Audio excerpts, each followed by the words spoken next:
The leader of the Booner Pack. I lead from the front. All right, boys. Lock in.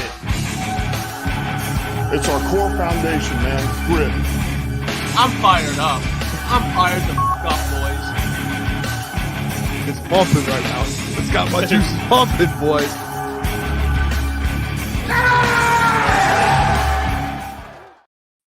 Welcome, everybody, to Crunch Time with Jeff, Booner, Lukas, and Gentry. It is Tuesday, September 3rd. Thank you all for tuning in. Hope you had a great Labor Day weekend. Big shout out to Boone for holding it down yesterday. Came out with a 40-minute deep dive into Dan Campbell's press conference. Broke it down for the people. Big shout out to Booner. Shout out to people. Hey, this week's game week, a lot of Lions. We got some college football to talk about, which we'll get to later in the show. We also have a very big announcement, which we won't give you now. We'll give you at 9 o'clock. We're going to be announcing a pretty big partnership, which we will officially get into, like I said, at 9 p.m. But until then, fellas, college football, the NFL's here, fantasy drafts are wrapping up. You can start smelling football. It's close. All right. At least NFL football. It's game week, Boone. It's game week. Show the people the Kool-Aid, Boone. You guys smell that? I think I smelled it. Yep. Mm-hmm. It's game week, baby. Detroit Lions game week. We are back. Hey, it feels unbelievable to wear these, to have the Kool-Aid. It's not preseason. I got, just like all the Lions players, the preseason, I was playing as well. I had to drink some listen, in less than 7 days, I can dump Kool-Aid on myself. I will be chugging Kool-Aid after a Detroit Lions victory on Sunday Night Football. And we are going to be downtown. I'll be able to chug Kool-Aid before we're in Birmingham. You know, maybe we're like rich people are. We're going to be downtown with the people. I'm going to hopefully have some Detroit Lions fans surrounding us as the Lions win post-game, chugging the Kool-Aid. Boys, we're like 6 days away. I'm absolutely pumped. NFL, Detroit Lions. Dan Campbell spoke this week. Players spoke today. We are officially back. The Detroit Lions are officially back. I cannot wait, fellas. I've been waiting for so long for this. Can I get a confirmation? Is that Kool-Aid been sitting since last season? Is that I have specific Kool-Aid? Yes, I have specific Kool-Aid for regular season, specific Kool-Aid for the playoffs. Wow. And I have some specific Kool-Aid that is sitting, waiting for a Super Bowl win. So everything's coming together. It's gonna, yeah. That Kool-Aid is gonna be interesting. But you know what? I think you will. I think you will be drinking the Kool-Aid. I mean, Dan Campbell talked about it yesterday about the Super Bowl expectations and you know how he's handling it because it's just been talked about so much.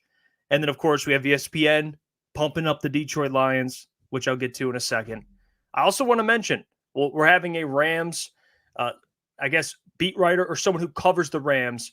Our good friend Blaine Grisak will be joining the program at 8:45, almost into the second hour. He's going to come different time zone. I mean, he's working his way getting into the show. So appreciate Blaine for doing that. Covers legend fantasy football as well for SB Nation. So appreciate him taking the time. We'll get to him later.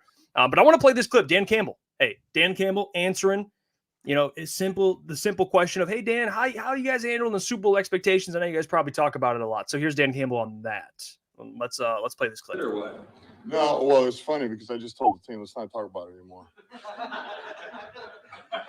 Yeah. Well, no, and it's just this. Of course we do. Who doesn't, right? And yes, we do. But we're to the point now where that doesn't even matter anymore.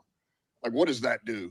Does nothing. Now it's about the steps to get to there. And the steps are you better win your division because you get a home game. And then once you get a home game, now it's about seeding, right? And you win these head-to-heads, now all of a sudden you're the 3 seed, you're the 2 seed, maybe you're the 1 seed.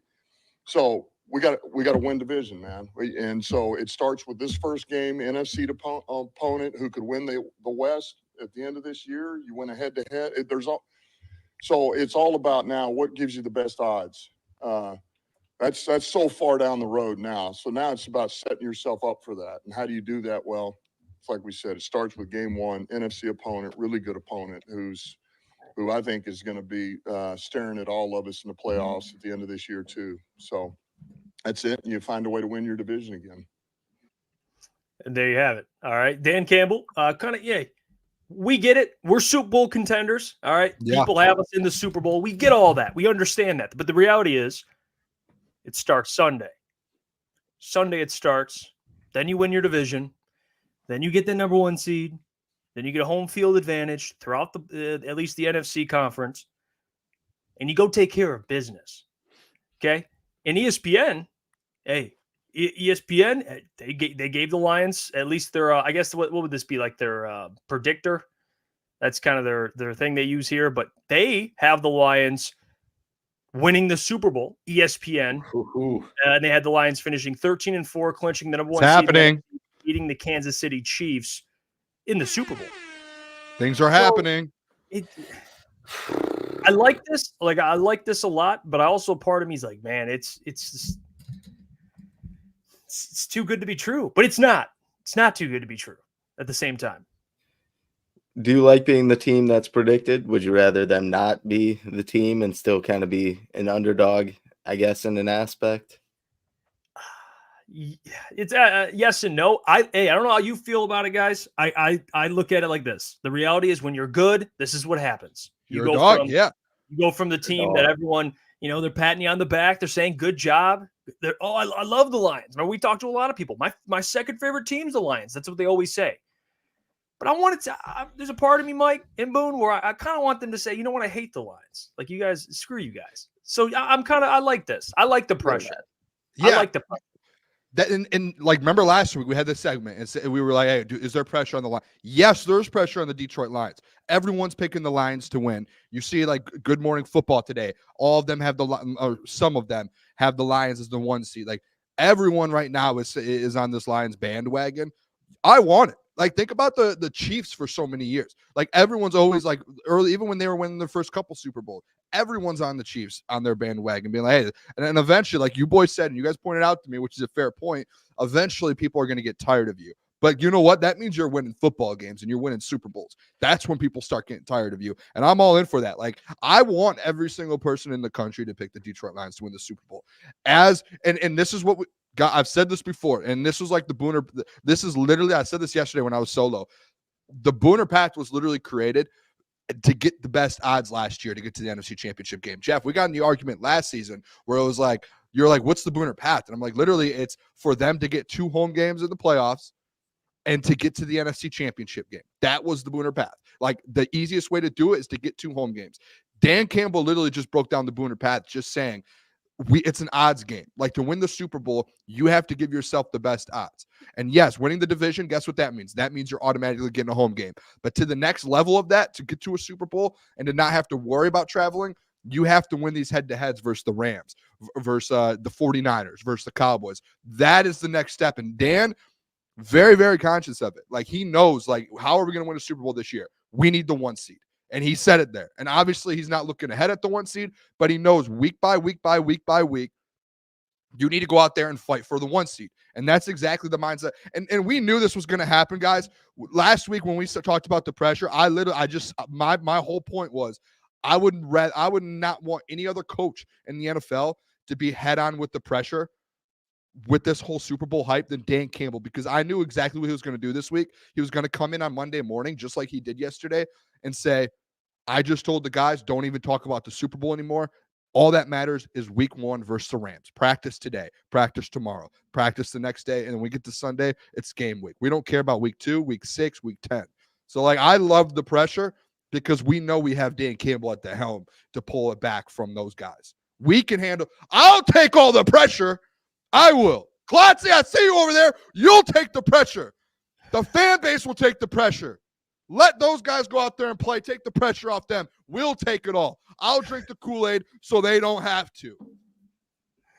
Wow. I mean, I love that. I love it. And I love Dan Campbell's approach. It's coach speak, but he's right.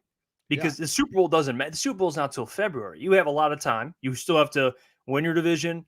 Like I said, get the number 1 seed, ideally, and then it makes things easier. But if you don't beat the Rams, then none of this matters. You have to beat the Rams and continue to win. And hey, I got a lot of flack for how I feel about Sunday's game. I think it's going to be very, very tough. And even Dan said that, literally talking to the media. He said it's a team that we think will be facing probably come playoff time again. For sure, this it's is a a team playoff that team. they could win their own division.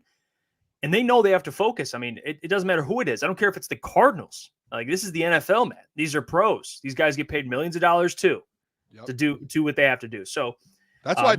Let's bring in Klotz real quick. Go on. I just want to say that's why I think Dan Campbell, like when you're looking at like what he's done from year 1 to now year 4, this man has been able to go in and alleviate all of the looking ahead. He just he's done it from the last 2 or 3 weeks. He always is just telling the team in their mind, like, just focus on this week. It's just about this week. It's this week. Don't worry about anything else. And like, I think a lot of people in the offseason forgot how Dan Campbell was when it comes to that, because he walked in day 1 again and sat down and said, hey, this is the Rams. I don't care about a Super Bowl, because if we lose, like, we need just to win this Rams game.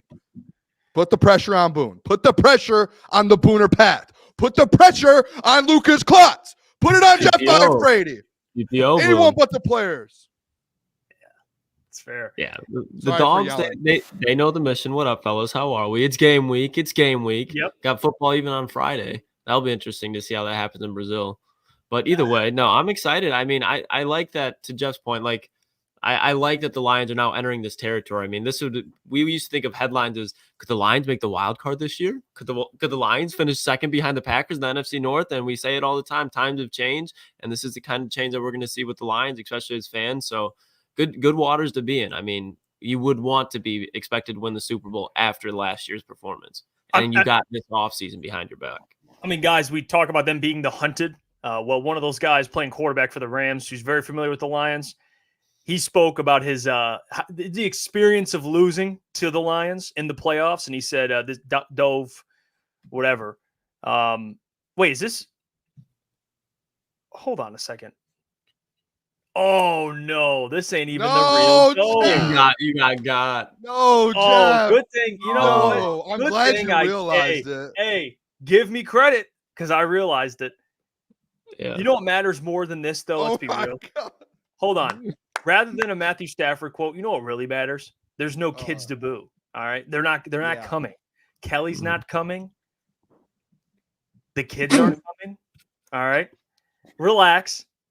But everyone wanted to boo the damn kids. They're not even going to be there. So Kelly can't play victim. That's the bigger storyline, not me getting fooled by some fake Dove account. I cannot believe you got fooled by the Duff account. We should have known too. I mean, it was in the prep all day. Blame it on the rust, all right? Hey, it's game week. It's time to lock in. We're no longer in the preseason. Lock in. We're no longer in the preseason, Jeff Iafrate. No Kelly, no kids. I don't know if that's good or bad for fans. I guess that's bad. They want to boo her. So dude's rolling with the Rams, and then he does that. It's back to back tough days. He's flustered after that debate with which one's going to be the most likely loss. Boone. Oh, you must not have heard Dan Campbell. You must not have heard Dan Campbell, Klotzy. Oh, I agree. It's going to be a tough game. It's not going to be no walk in the park. He said they couldn't win that division. They ain't losing, Iafrate. They ain't losing. Hey, you know what's funny? He said they might win that division. Correct me if I'm wrong. Seahawks are in that division, huh? He's saying all right, I'm breaking this up. We're not getting into this again. This went on for an hour on Friday. Seahawks are in that division. We've got too many things to talk about today. All right, sorry. Go on. Sorry about that. Kelly and the kids will not be there. Yeah, no, I don't know if it's something to where they're like, hey, we just don't want to deal with it. Or Matt was like, Stafford was like, just stay home.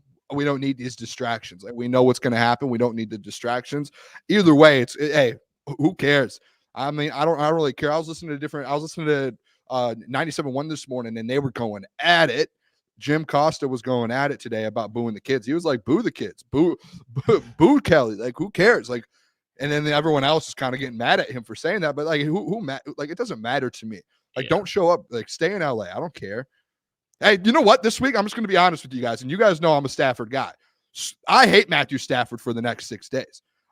When we played them last, Matthew Stafford is the enemy. Kelly Stafford's the enemy. Those kids are the enemy. I don't care about that family. I don't care about no disrespect. I'm just saying for the next 6 days, they are the enemies. And I said it last year. Like, I am coming after you guys on Sunday night when we're trying to beat you guys and trying to go 1-0. So I don't care. I'm not fans of them until next Monday. Can I ask you guys a question? And I saw someone speak about it. I believe it was someone on X What do you guys think? Are you for giving, because they didn't do it in the playoffs, rightfully so, but giving him the jumbotron? Like, where are we at with the pregame? No, Credit to Stafford, and then it's game on, go kill him, or you want nothing? No, like what are we doing here? Like, no tribute. I'm just asking. I know. Hell no, though. There's no fucking shot. Like, that's just like, hey, that's like something the old Lions would do. Like, that's the Matt Patricia. Like, we ain't got nothing. Like, it's all about the Lions going to the Super Bowl. It's the week 1 in Ford Field. Your Super Bowl favorite. It's all about the Detroit Lions. Do not take a second of time to waste a breath on Matthew Stafford in week 1 when he's like announcing like, hey, this is my last go around. And if the Lions were bad, I'd get it. But what other contenders do you see? Like, you know what? Let's honor this guy. Come in. Let's do a pregame video. Like, no. To be honest, last year I was kind of like, not obviously don't do it in the playoffs, but to open up the year next year, as in this year, maybe do it. But now that we've gotten to this point, it's just like Lukas said. No, I think you could just hold it till later on, maybe like when he makes it official that it's his last season, if he comes to Detroit then. But like just now is not the time. I feel like, I don't know, you're a Super Bowl caliber team. You have hopes for the Super Bowl this year. All focus should be on that immediately from the first snap, from the minute a fan walks in that stadium. You guys know what? I said a couple months ago, we actually got in the argument on the show for about 30 minutes in the offseason, and I was the one arguing, saying, give the man a tribute video for what he did for the city. Rip up the tribute video, throw it in the trash. You don't need a tribute video for Sunday. Who cares? This man is going, his jersey will be retired. He will be in the Lions pride, all of that stuff at some point of his career when he retires. You could do a tribute video when he returns to Ford Field, when he's retired. He's going in the pride of the Lions, and number 9 gets retired. That is when he can get his tribute video.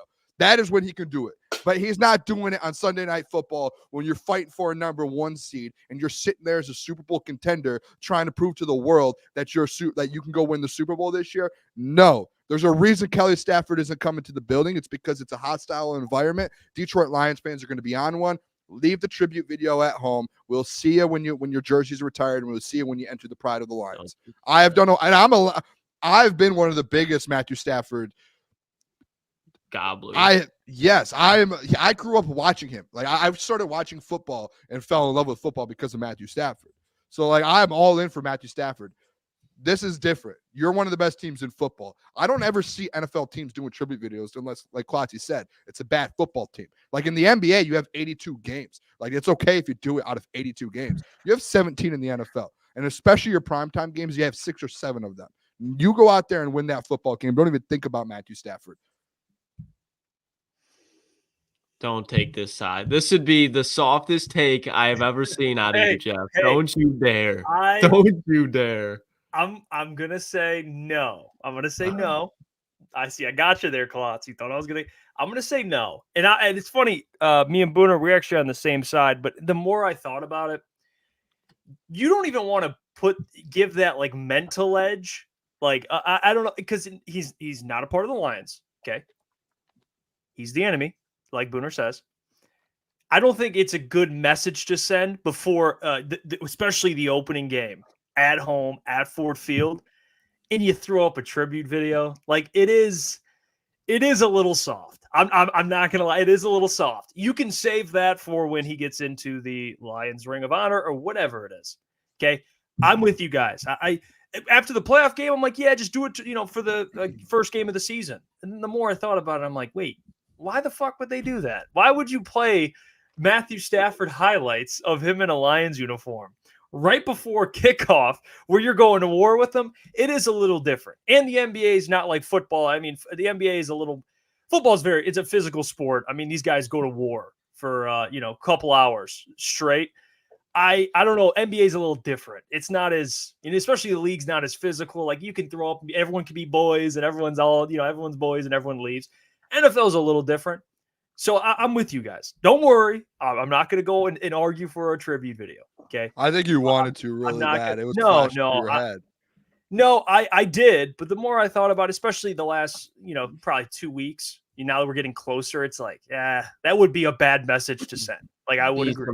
Be some woke tampon tribute video. That's what it would be. Just throw it away. The Booner's point. There's like the man's gonna have like multiple memorials. Probably even he'll have a statue built. Most likely he'll be in the Ring of Honor. He'll have it all. He's probably gonna be in Canton when it's all said and done. Like the amount of praise he gets from the city over the course of his career will be immense. But it's like think about Jared Goff, bro. Like what do you think Goff would be thinking of that? That's like, another angle. I mean, honestly. If the Lions like start to play one, girl before it's a weird thing. I agree with the Jared Goff angle too. It's weird. If they start to play one, they should like the stadium will just erupt in Jared Goff chants. Like that's all that's going to happen. And like you're already going to hear Jared Goff chants as soon as they start playing a Matthew Stafford tribute video. If they do, I've heard there's like rumblings of potentially it happening. I don't know how true it is, but if it happens, I think it's just let's drain it out with Jared Goff chants. That's in my mind. Like there's a time and a place, and I don't think that's the time or the place. Opening night, like what? No way. Yeah, I agree. I agree with that. I agree with that. I'm with Shift God. You can give Logan Gray a tribute. You know, maybe throw up Logan Gray's highlights. Might not be a lot. By the way, get your Logan Gray QB1 T-shirt, officialctsports.com. Wear it to the game if you're going. If Stafford dares to see one of those T-shirts, he's rattled. I promise. For sure. Whoever's front row, the whole front row should be wearing those. Yeah. Yeah. We definitely got to push those on the fucking socials this week too. Yeah. That's something you want to be wearing for the game. So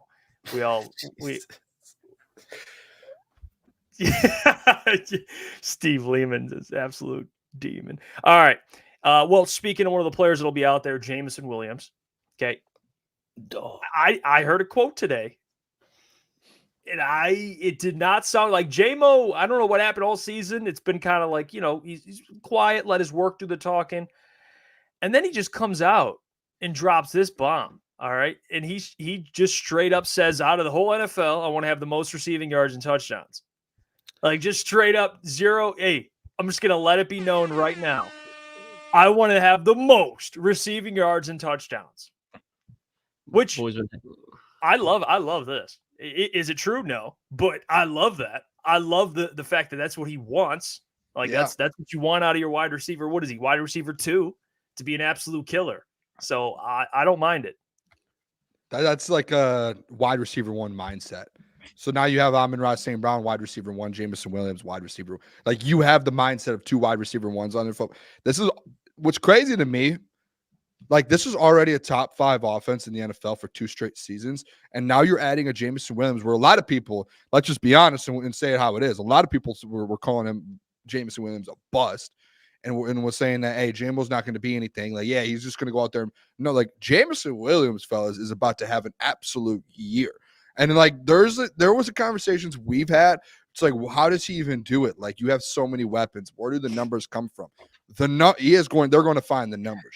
Like look over in Miami when you have Tyreek Hill essentially putting up 2,000 receiving yards and you still have Jalen Waddle at 1,000. Like that's essentially what it's going to be with the Sam Laporta, Amon-Ra St. Brown, and Jameson Williams. And then that's not even talking about the running backs, but like that's what it's going to be. Like I think J-Mo, I feel like the hype just keeps building and building. But Klotz and I feel like we've said this a few times.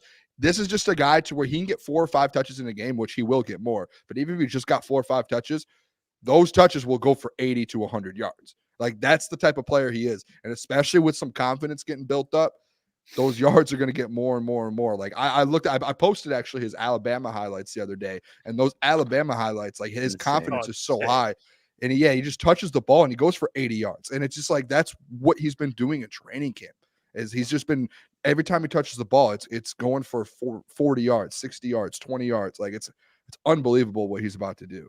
I mean, NFL executives are familiar with him. ESPN came out with this pick NFL breakout player of this season. NFL executives think it's Jameson Williams. Okay, so it's not just Lions fans; it's around the NFL. He's got huge expectations. So there's no denying that. And I'm going to play this clip of Jahmyr Gibbs, and I have a question for you guys, and I want you guys to answer. But let's hear from Jahmyr Gibbs first. This is posted on the Lions X account, and it was him just speaking about J-Mo. So let's hear from Jahmyr Gibbs. I feel really good about it, especially J-Mo, like you said. I can't wait to see him. He's been, lights out throughout the whole offseason and coming into practice today, So I'm excited to see him. I feel really good. Yeah. And even this comment. That was a lot. He really said a lot there. That's on me. In this comment, the Purple Prince, I think within his quote, he even acknowledged that he won't have a lot of touches, so he wants to put in a lot of yak. He did say that. I just want to make sure I add that. He wants to get a lot more yak yards. Like one catch, dude can take for 40. He can get a 40-yard catch, so that makes perfect sense. I want to ask you guys for at least this Sunday, what's game one got to look like to you guys? For you guys, and chat, feel free to chime in. I'll read some comments to feel satisfied with a debut from J-Mo. What does it have to look like? You can give me stats. You can give me what it looks like, whatever it is. What does it have to look like on Sunday?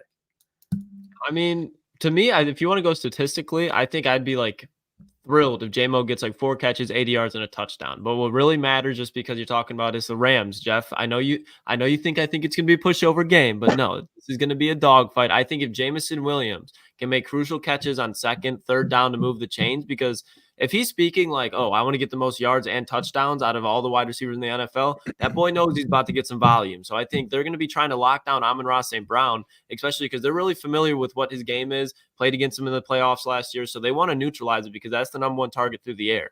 But Jameson Williams, he's going to have a couple one-on-one looks. And you look at Darius Williams, J-Mo's bigger than him, faster than him. Tre'Davious White, bigger.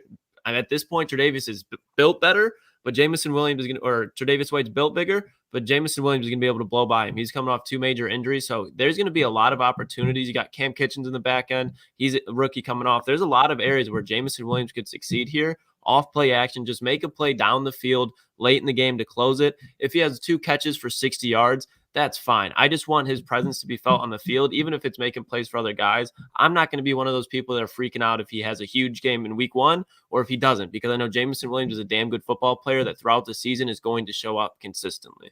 So I just want to see what he produces. My expectations, probably like 80 yards, but if he doesn't get it, I'm not freaking out. Yeah, honestly, I said 5 to 6 catches, maybe 70, 80 yards, and then kind of just what Lukas said, make an impact, stretch the field, make your presence known. Like you said, this is a good opportunity. The Rams secondary is good, but there's not great. There's a lot of opportunities for J-Mo to stretch the field, even make his teammates or let his teammates get open, and then for himself too. So I would say 5 to 6 catches, 70, 80 yards. That would be an ideal start for J-Mo. But if he gets a little bit less than that, maybe and still around the catch range, it's just making a positive impact out there. That's really all it is. Mm-hmm. You want me? Hey, this is where I'm at with J-Mo. J-Mo needs. I think J-Mo has a big Sunday. He has a big Sunday night. The narrative of Jameson Williams, it's been getting built. You're in primetime Sunday night football. We've seen J-Mo last year in spots as a wide receiver 3-4. Go out there and like in the 49ers game, big time game, NFC championship game. Starts off the game with the 50-yard end around for a touchdown. No one touches it. Ends the game when you're trying to come back. He ends the game with a touchdown catch in the back of the end zone. Great catch. Like you've seen him versus, the Vikings when he got his first touchdown. You've seen him versus the Bucs make a big play. You've seen in Dallas he made a big play. Like J-Mo's made big plays in big games. Now he's starting to get production. Like his usage rate is probably what was it at last year? A couple percent, like barely anything. Like that's going to triple, like because it was so low. Like his usage rate's going to go up significantly this season. And on Sunday night, guys, I've been saying it all off season. You give more opportunities to Jameson Williams, he's going to turn. What's the saying? Turn something into like what is that? Someone help me out here. I mean, what? Turn water into wine? Turn water into wine. Let this man, J-Mo, turn wheat into beer. Let him do something. Let this man go out there and cook. And I think he does it. Like, the more touches he gets, the more he's going to do. Last year, this guy's getting 2 or 3 touches, 3 or 4 touches a game, and he's putting up in some of his better games 60, 70 yards and multiple touchdowns.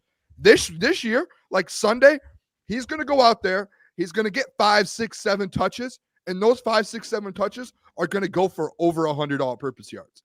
And he's going to at least have a touchdown on Sunday. Like, they're going to find ways to put this guy in, Jameson Williams, in so many different positions to be successful. Get him in the open field. The one thing I do, and this is what I've spoke about this before, I really want to hear or want to see, is JMO taking over that Josh Reynolds role when it comes to the third down, like those third and longs. And I know in class we talked about it. He might not be the style of player, but more so just, hey, people are going to be a magnet on Amon-Ra St. Brown, Sam Laporta, Jahmyr Gibbs on third and long. JMO's going to be that fourth guy there where maybe people take their eye off him a little bit because of those other guys. And I want to see Jameson Williams be that third down kind of target like Josh Reynolds was, or that red zone target that Josh Reynolds was for Jared Goff. And I think it's going to happen. Give me 100 all-purpose yards plus and a touchdown for Jameson Williams on Sunday night, boys. When Brad Holmes drafted this man, 12th overall, you drafted a game changer. That's why you took him. Okay. And although we haven't seen the sample size because of a lot of reasons, health in the first season or getting suspended, whatever, this is the year you start to see, okay, this is why we took this man 12th overall. He has game-changing ability. That's what I want to see. You know, I'm not saying go out there and be better than Amon-Ra St. Brown, but go out there and make, like Mike kind of alluded to when he was talking about it, make impactful plays. It's not just about stats. Like, I want to look at the stat sheet and see 70, 80 yards. Of course I do. You know, a couple catches. But I want to see, to your point, Booner, third down or tied game. He catches a 40-yard bomb for a TD. I want to see impactful plays, big plays, because that's what you're going to ask out of him being your wide receiver too. You look around the league, you look at great wide receiver cores. Even go to the Eagles, first one that came to my mind. Devonta Smith is a wide receiver too. What does he do? He comes alive when they need him to. He makes big plays when they need him to. When A.J. Brown can't come up with a catch or they're focused on A.J. Brown, Devonta Smith comes alive. That's what I want to see with JMO. The attention will be on Amon-Ra St. Brown. No question. Sam Laporta. Jameson, there'll be attention on him, of course, and they'll have a safety already focused on JMO given his speed. But I want to see some impactful plays on Sunday. And like I said, if I want to give a yards, I'll go, anywhere from 70 to 80. Somewhere in that range, around that range, about 4 catches. He gets 4 for 80, I'm happy. And again, the blocking in the run game, he brings other things to the table that I do really want to see on display. But that's where I'm at with JMO.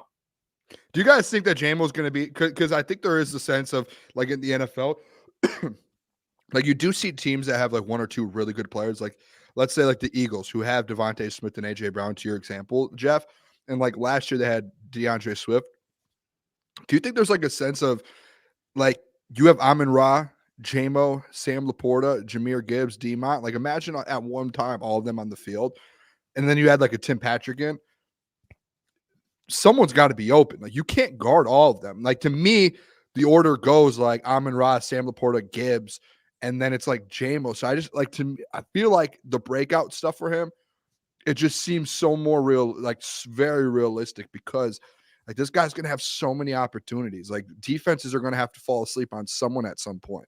Like the Rams secondary, they have a couple of good guys, but they don't have like that secondary is not going to be able to stick up with this what they're about to see Sunday. So it's like that's where I'm starting to draw the line a little bit to where it's like JMO, like that 1,000 yards isn't crazy because he's going to be open so much because he's on such a good offense. And like a guy like Ben Johnson, he's the best OC in the NFL. Ben Johnson's going to make sure, like, if that's happening, he's going to get him the rock. And Jared Goff is one of the best at reading, like making reads. He's going to, like, it's just hard for me to believe that JMO doesn't have that breakout year. And even this Sunday, like that first week where no one has film on these guys with this new JMO look and these new guys, like, I can't see the fact that the Rams and a new DC there, a first-time DC, with the Rams, I can't see them being able to stop a guy like JMO. I just can't wrap my head around it. Imagine your first game as a defensive coordinator and you're going up against Ben Johnson with all these weapons around him. Like he's tough. Just completely there's levels to this game. And I think Ben Johnson's I think the Rams, like defensively, like they'll be all right. Like I don't think they'll be bad by any means, but there'll be a couple plays where you're just like, this offense is ready to go win a Super Bowl. And to your point, but like you said, like how many weapons we do have on this offense, JMO is damn near like a 4th option. Not saying that that's a bad thing by any means, but just think of how tough that is to game plan when you're already game planning for Sam Laporta, St. Brown, Gibbs, Monty, the best offensive line in the league, and then you just got a burner on the outside that literally can't be touched by anyone. Yeah, so, dude, I was just real quick. I was going back and I kept getting alerts on my Instagram from a reel we posted a couple months ago. And it was the one of me talking about 2 wide receivers and it was essentially talking about Sam Laporta and Amon-Ra and 2 running backs to all have 1,000 rushing and 1,000 receiving yards. That it's never happened in the NFL. And recently, I've just been starting to get comments and tagged in. What about Jameson Williams? And it's like, it's never happened to have 2 receivers and 2 running backs. Like, there's now a third guy in that conversation to where it's like, what if you have 3 guys with 1,000? Like, can that even work? Like, Jared Goff throws for 5,000 yards, 3,000 of those 5,000 are to those. Guys, I'm just saying. I know. It's the Kool-Aid. It's the Kool-Aid. That's what it is. It's the Kool-Aid. It's game week, boys. Come in, talk about it or something. You know. Like, no, I love it. I love the enthusiasm, Boone. That's why the Booner path is a thing. Hey, I was gonna ask, Boone. Good, Boone.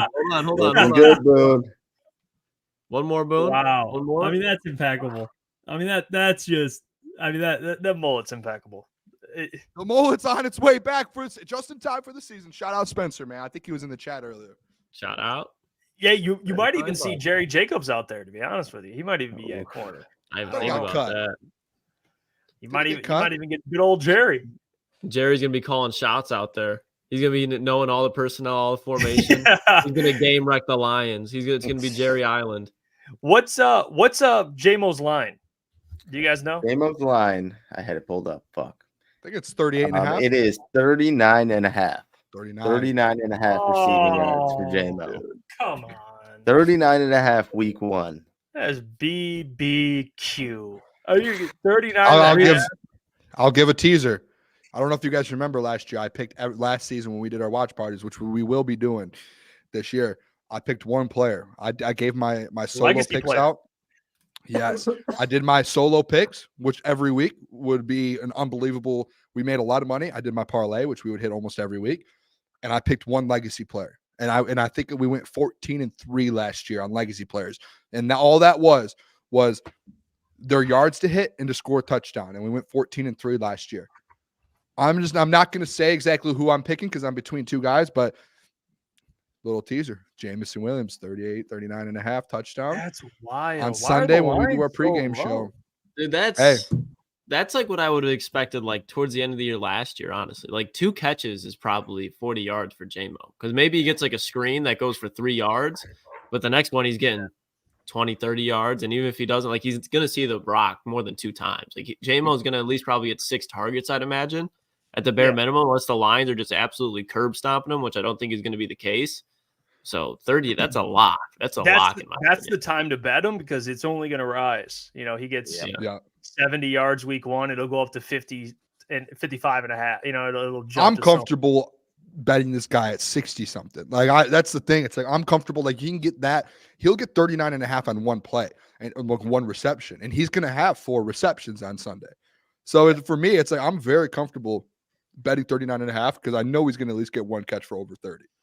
That's like a lock. You can get him at 60 yards for plus 200. So. That's beautiful. That is beautiful. Oh, I can't wait. They're going to go crazy. The lines are going to be so low. The parlay is about to smack. I don't even think I'm going to do that many legs. Just the one that are just so like, I'm just going to throw the house on it. So some of my favorite things in the world, like, and I look forward to, like last year when we were doing line stuff, the watch parties were my favorite, and I can't wait to do them this year. But like with the watch parties, like my favorite thing to do on a Sunday morning or Saturday is to sit down knowing that I'm going to win all my bets because I'm so dialed in, and handing out on the pregame show, like just giving out my parlay, my legacy player in the props. Like I feel like I'm a genius because I know, like, I don't know what it is. Like, like in those movies where it's like a guy that goes to Harvard and he's got a crazy brain. Like I feel like that. Those are like some of my like, I'm actually smart. Like, I know something in this world. You went to Harvard, Boone. You could have went to Harvard. It's all about Boone. I would love to go to Harvard. That'd be sick. If you wanted to. Still can, Boone. Yeah. By the way, Boone making it into Harvard. Oh yeah, Boone. Hey, Boone. If you apply to Harvard, you put in there. You play back what you just said about 3,000-yard receivers. Like you're about to cook there. I mean, we didn't let you cook, but you're on. If it happens, I deserve some credit. Even if the two receivers and 2 running backs happens, that's unbelievable. Yeah. I can tell you one thing: there will not be 3,000-yard receivers. But but 2 and 2. Yeah, that would be historic, I think. I think get two through the air. Literally. No one's ever done it. For sure. Two, yeah, because you're gonna need. I think if they get 2 and 2, I think it'd be like. I did a whole breakdown of this last year. I think Jameer just fell short, right? He had like 900 and something. Yep, dude. Yeah, it would have been the first time ever for one receiver and 2 running backs. Like that would have been a first. Yeah, and no one's ever done 2 and 2. Yeah. So he couldn't. I think he had like 100 some yards, still 1,000. But yeah, I don't know. I just think the defense will be a lot better. That's where I'm kind of. I don't know if they'll have to throw as much as they did last year. Like Goff will still put up his numbers. Guys will get their numbers. But I think there'll be more games where it'll be like, all right, Lions are in control, run the football. Like I would bank on them having 2,000-yard running backs than 3,000-yard receivers. I would probably try to pick one. That's the way they're going to probably go. Yeah, that's fair. Yeah, I took Dave Montgomery in my fantasy league, so he better. It's a good pick. Start mine too. Very solid pick. I mean, I know people get Jameer, but I got David in like the freaking 8th round. I don't even like 10th round or something like that. Something wild. And people sleeping on David. Yeah. Hey, Demont's gonna get 1,000 this year. That's where Lukas it's like he will get 1,000. No, I got him in 2 of my fantasy leagues. Yeah. Lucas been drinking that NyQuil. He's sleeping. Demont's still good for 10 to 12 tutties this year. Bet your ass he is. 900 yards around there. I think so. All right. I always do the check with you. You come correct every time. I would. You not remember how like excited I was and how passionate I would be getting into it with flannel about Jamal Williams? Oh yeah. You fought for Demont for 6 months straight, I think, and then Jameer was born. And then the star was born. It was like your favorite kid. You're like That Monday night football game against the Raiders. It's the game I didn't need to see. It's the game I really didn't need to see for David Montgomery. Hey, big Monty supporter, but Jameer Gibbs backfield, in my opinion. While we do have a couple minutes before the guy comes on, our boy Blaine, David Montgomery and Jameer Gibbs lines. David Montgomery's 52.5. What's Jameer? Is it on Jameer is 56.5. Oh. Gosh. Jameer's hitting that in like 10 carries, probably. I'm not gonna lie. With no Aaron Donald against this offensive line, clean up crew. Wow. There's no linebacker there that scare you. There's not. The Lions could easily rush for over like 175 yards. I was gonna say, thinking you could easily say you have an argument for over on both. I mean, what did they both do last year? I mean, Jameer was always floating a little, but it's the first game too, like fresh. I mean, well, Jameer's got he's a little banged up, but you could always, if you're betting on the safe side, just alt them both 40, and then, even though they're gonna hit 50, but if you want to bet them both, that's how you do it. They should have a line on Monty broken tackles there because that linebacking core is not going to be able to tackle like 6.5. He's gonna have so many yards after contact. There's gonna be so many like 3rd and 5s where they're just going to blatantly just hand the ball off to David Montgomery and they just can't stop it. And it's going to be a 4th and 1. If they don't get in, they're just going to get 3 yards every time. Like David Montgomery I think that'll be like if the Lions, when David Montgomery gets going, that's when games get put away. Like I think when they start wearing him down. That's why I think David Montgomery this year has a year. It's just because like with David Montgomery, we've talked about it before, like he's probably going to be the first back out there. And I think it's like, let's set the tone with Demont. Like, because Klotz, we know this. Jameer Gibbs will always get going. He is a top 5 back in the league. Jameer Gibbs will get going. You go out there and get Demont rolling, no one will stop your run game that day. No one. If David Montgomery, and they were able to do it last year consistently, like Ben Johnson, he knows it because David Montgomery, I think, averaged like, 70 yards a game last year or something? 60-something yards a game. Like every single game, it was like a lot for David Montgomery. I don't even think it was that he was averaging it. It was like, I think almost every single week last year, he had 60+ or more rushing yards. Like they were relying on him. And I think that's the same thing this year. Like, I think it's like we need Demont to go out there and get 60, relieve the pressure off and get this offense rolling so Jameer Gibbs can come in and rush for 100 and absolutely cut up this defense. I think Demont ends up still – I know we've had this argument before, but like I just think Demont still gets a lot of the load he did last year, and I think it's Klotz what you said. Like if you get Demont going, breaking tackles, out there feeling himself, it's scary. And this guy, got in better shape this offseason. Like D-Mount was already top 15 in the NFL. He is quicker. He's slimmed down a little bit, but he's still big to where he can roll. He'll roll over someone and he'll hit someone. And gets bully yards, Boone. Yeah, and he's quicker and he's got more twitch.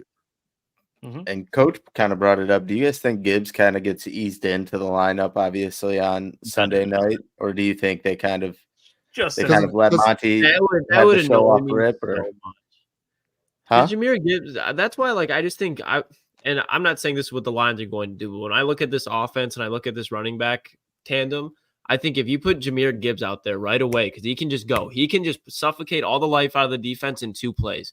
And then you bring him back the next drive, suffocate the life of the defense. Now these guys are low on confidence. They're tired from chasing Jameer Gibbs all around the field. And you bring in David fucking Montgomery. And now they're not tackling anybody. So I just think David Montgomery, I want to see him in the game. Obviously, I think he's a huge part of this offense. But Jameer Gibbs, he's the most talented player on this offense outside of Penei Sewell, in my opinion. Like, I think the offense is going to run through Jameer Gibbs this year. He's going to be the number 1 option for him. So you don't let those guys just sit on the sideline and ease into the game. You let the defense get used to them. You let Jameer Gibbs set the tone, in my opinion. I know David Montgomery's a tone setter, but Jameer Gibbs, 2 impact plays in your whole defense is like, the fuck is going on here? How do we stop this guy? Because he just makes plays that simply other NFL running backs cannot make. And I think that's when you let him go. Like, this is the year where Jameer Gibbs can finally just take off. You eased him in. That was what all last season was. But you saw him like the Monday night game against the Raiders, in the playoff game. Like, if Jameer Gibbs gets his number called on, he's going to make an impact play. He's going to make somebody miss. So I want to see Jameer Gibbs out there right away. Well, you know what, boys? I want to see our good friend Blaine here. Because Blaine, you know, in this way, I do appreciate Blaine because he's coming in. He's giving us a different perspective. We talk a lot of Detroit sports. So please welcome to the show the man who covers the Rams for Turf Show Times and fantasy football as well, both for SB Nation. Please welcome to the show, Mr. Blaine. I'm going to say his name. I'm going to get it correctly. Blaine Grisak. Blaine? Hold on. Let's get him on. How you doing? Hey, guys. How's it going? Hey, Blaine. It's a pleasure to meet you. Again, we love talking to people from other markets, especially this Rams game, obviously with Stafford, and we have our ties to Stafford now with Goff. It's kind of a funny situation. I want to ask you, though, just to start off, because you cover the Rams. You know more about the Rams than any of us do. What's different? Because the last time we faced the Rams, the Lions, at least defensively, their secondary looked a lot different than it is now. The Rams took full advantage. What's different from that Rams team till now, and what matchup problems do you think the Rams could pose for the Detroit Lions on Sunday? I think what's changed is just I think you look at just this is a much more experienced team. I think last year was kind of a little bit of kind of a we're happy to be here type thing. As you guys probably know, I don't think a lot of people expected the Rams to be in that position,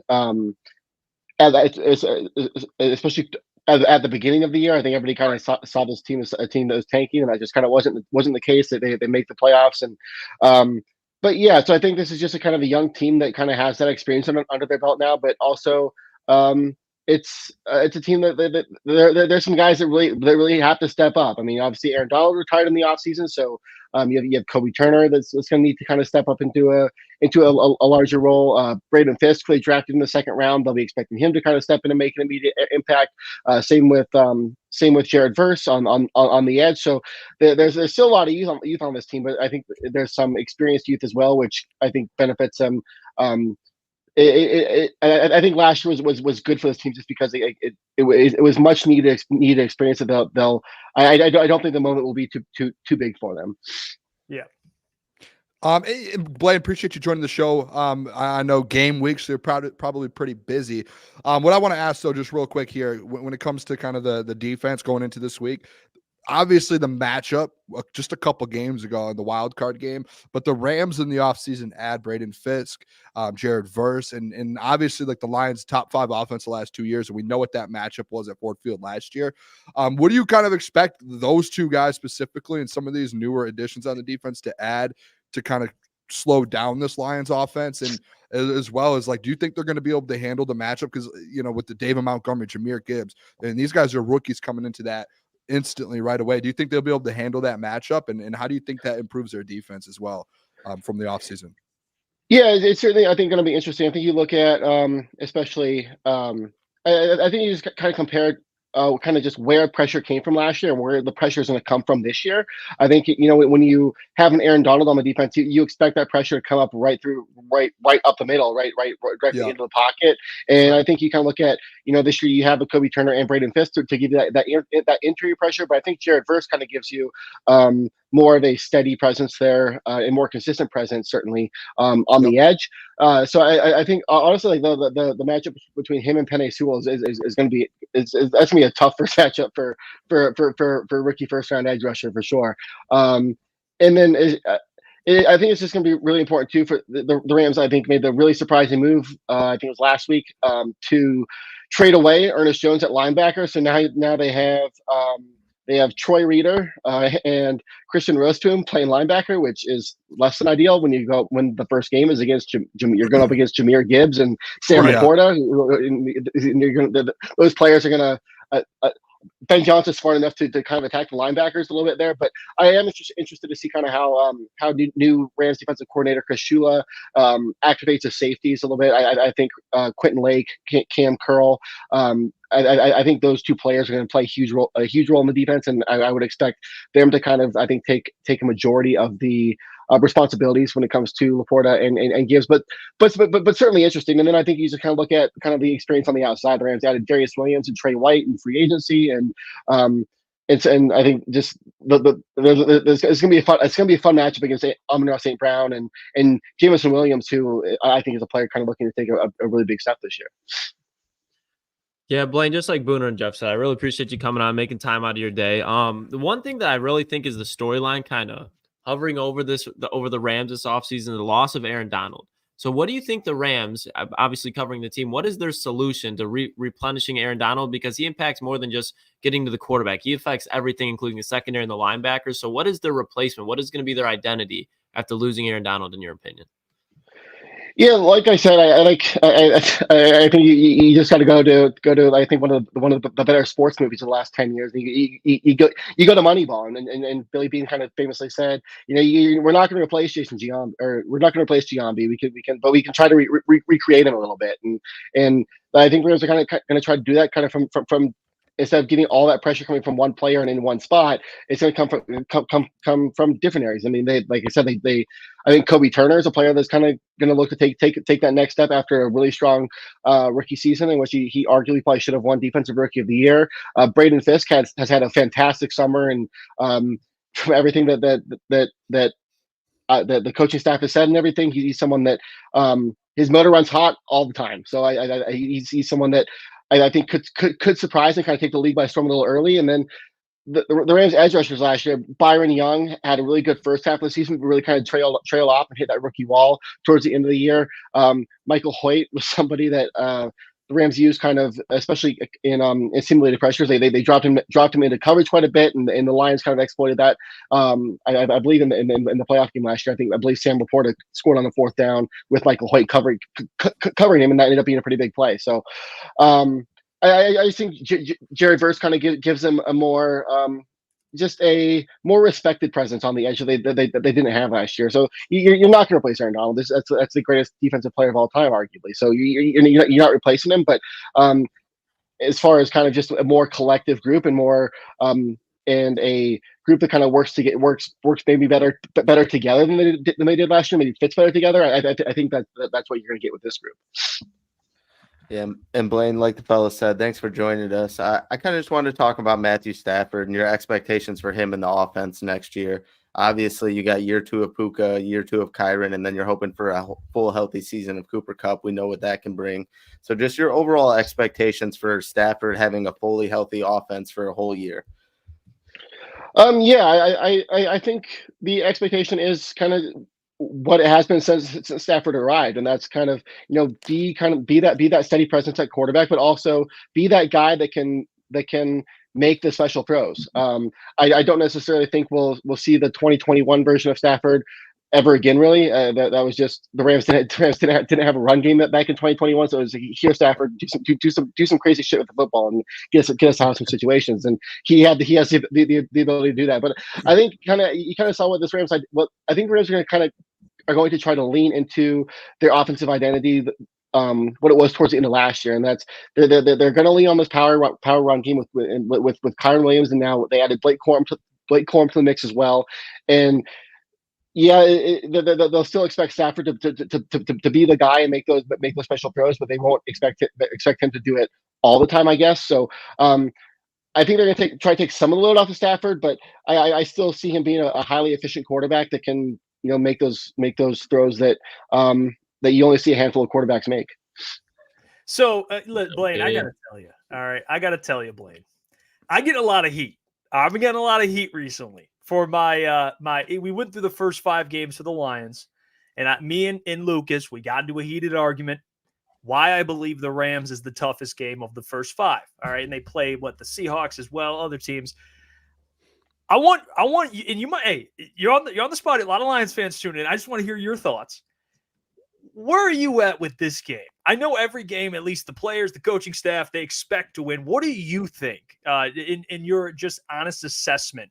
What chance do you give the Rams to go in on Sunday and steal a win and for a season opener for a crowd that is going to be electric? What are your thoughts on what they're going into and their chances?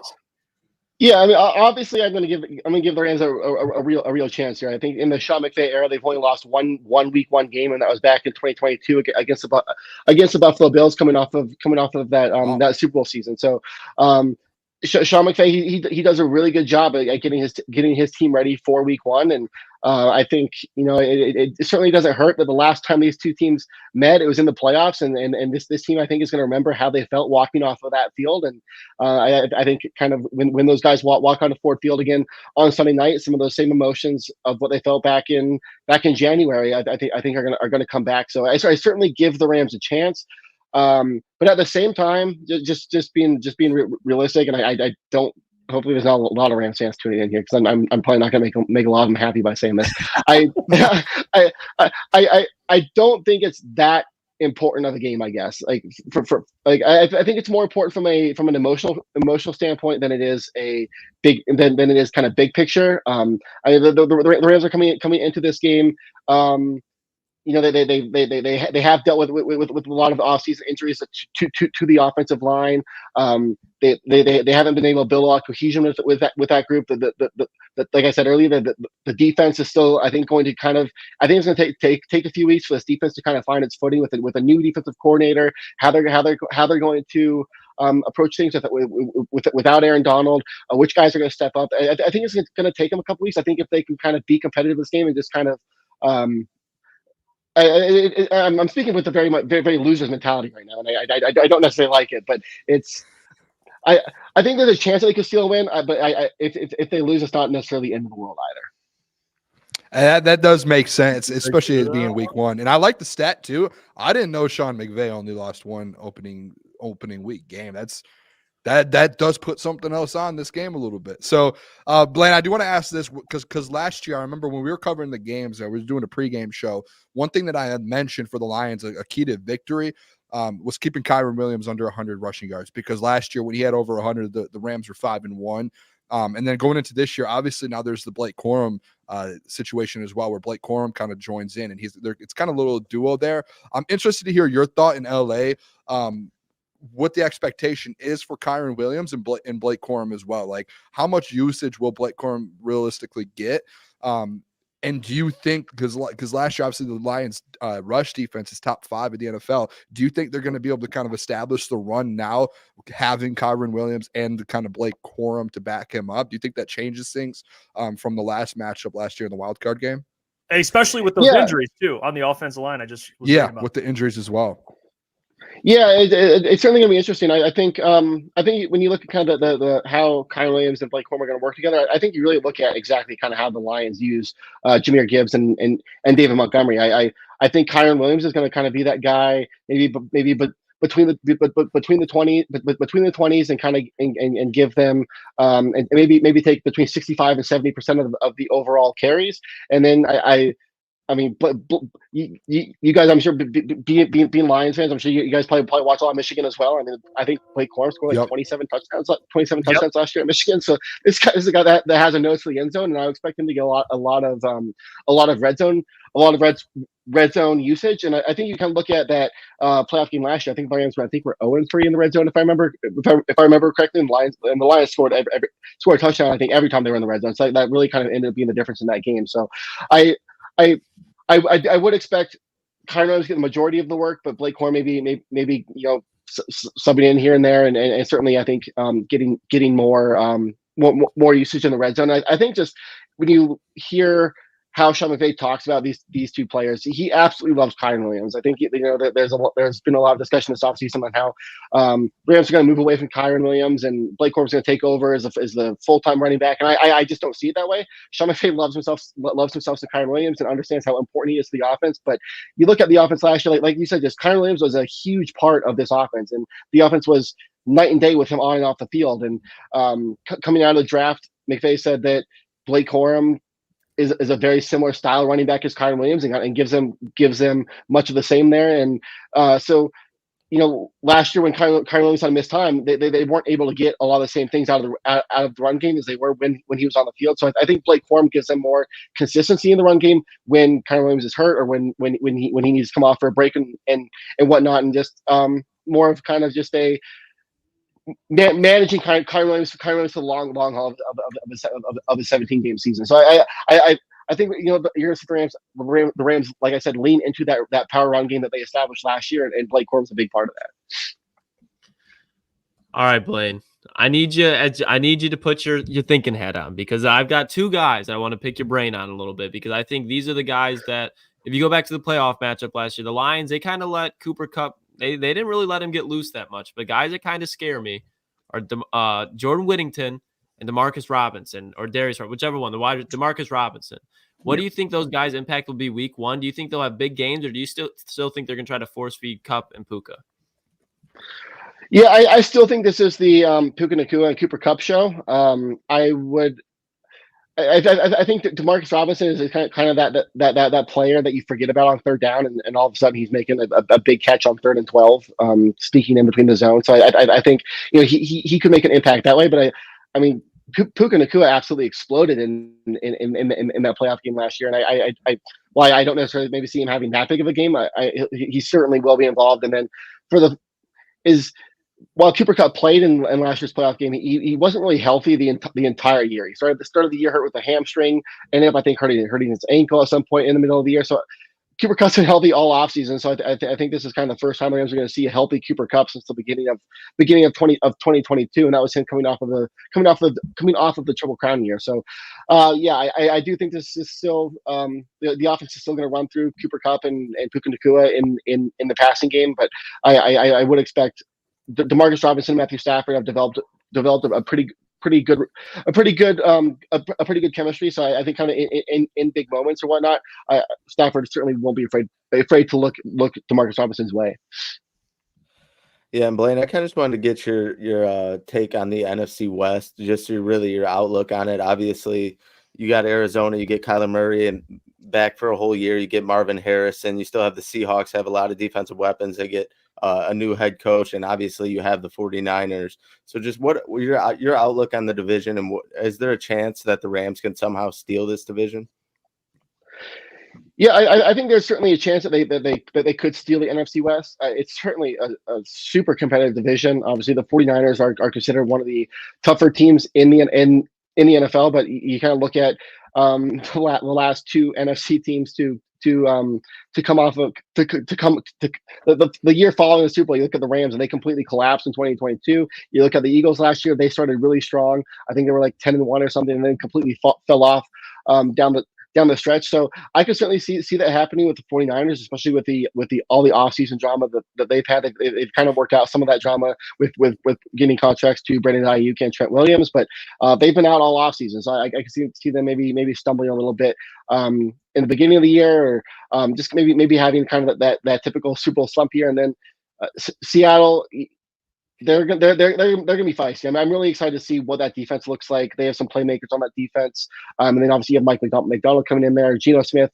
is fine at quarterback. I think he's shown in moments over the last couple of years that he can play at a top 15, top 12 level. And then obviously you have Kenneth Walker there, and a really dangerous trio of receivers with Metcalf and Jackson Smith and Jigba and Tyler Lockett. And I think the Cardinals are a team that I'm actually, I think, the most excited for this year. I think they're going to be a lot better than people think they are. They might finish 8-9, but I think when the year's over, I think that there's going to be some argument that they're maybe better than some 10-win teams. Hey, well, we got that offensive player of the year over there, our offensive rookie of the year. Sorry, Marvin Harrison Jr. So I like that take, Blaine. Appreciate you joining. Please, guys, go give Blaine a follow on X at B. Grisak TST. Give him a follow. Obviously covers the Rams for Turf Showtimes and fantasy football, both for SB Nation. Blaine, appreciate you so much. I know to not only because we're on different time zones as well, so having to adjust and come on another team's media show, it's tough. So I'll give you credit. Appreciate you, Blaine, a ton. Thank you, man. Appreciate me on. Really appreciate it, and hopefully we get a good game on Sunday night. Can't wait. Let's go. Please go check out Blaine, man. Show him some love as well. Absolute legend. I think a lot of the things that Blaine helped us with there is players that we're not as familiar with, or different angles of the Rams that we're not as familiar with. I think I will say this: that secondary is got some BBQ chicken to it. All right, I will say I see BBQ chicken. I've never heard someone say it like that. It's got a little barbecue in it. I'm not gonna lie, the secondary ain't good for the Rams. All right, so I don't think the Lions will have any issues there. If that offensive line absolutely shuts down the Rams defense line for the most part, they're gonna win. It's gonna happen.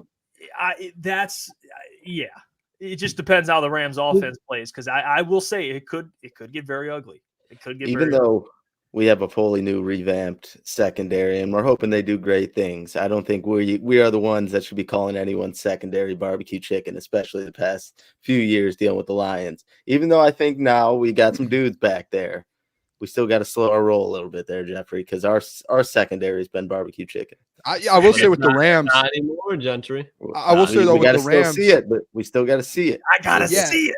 Well, with you got. I think so too, but I want to see it. Achilles, 5'9" Darius Williams out there. Let's relax here, all right? I'm just saying. Darius Williams, great player, not on the outside against dudes like Jamo. Go ahead. Hey, you thought Emmanuel Mosley could be contributing in the slot against DeMarcus Robinson.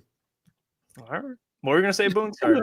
I mean, it's just obviously we're just like, if we're being realistic, their defense hasn't, like, obviously you lose Aaron Donald, but they've tried to make improvements in the secondary and defensive line. Like, they've gone out there and probably improved their defense from when we saw them in the wild card round. So like that's where it is a little bit like, yeah, we could make all the jokes and all of this with their defense we want, but like realistically, like the defense, like I know that what's his name just left like a week or two ago, but like they've made improvements. So it is going to be like, just like they're going to see a different defense. And we do feel like here in Detroit, our defense can be a top 10 defense.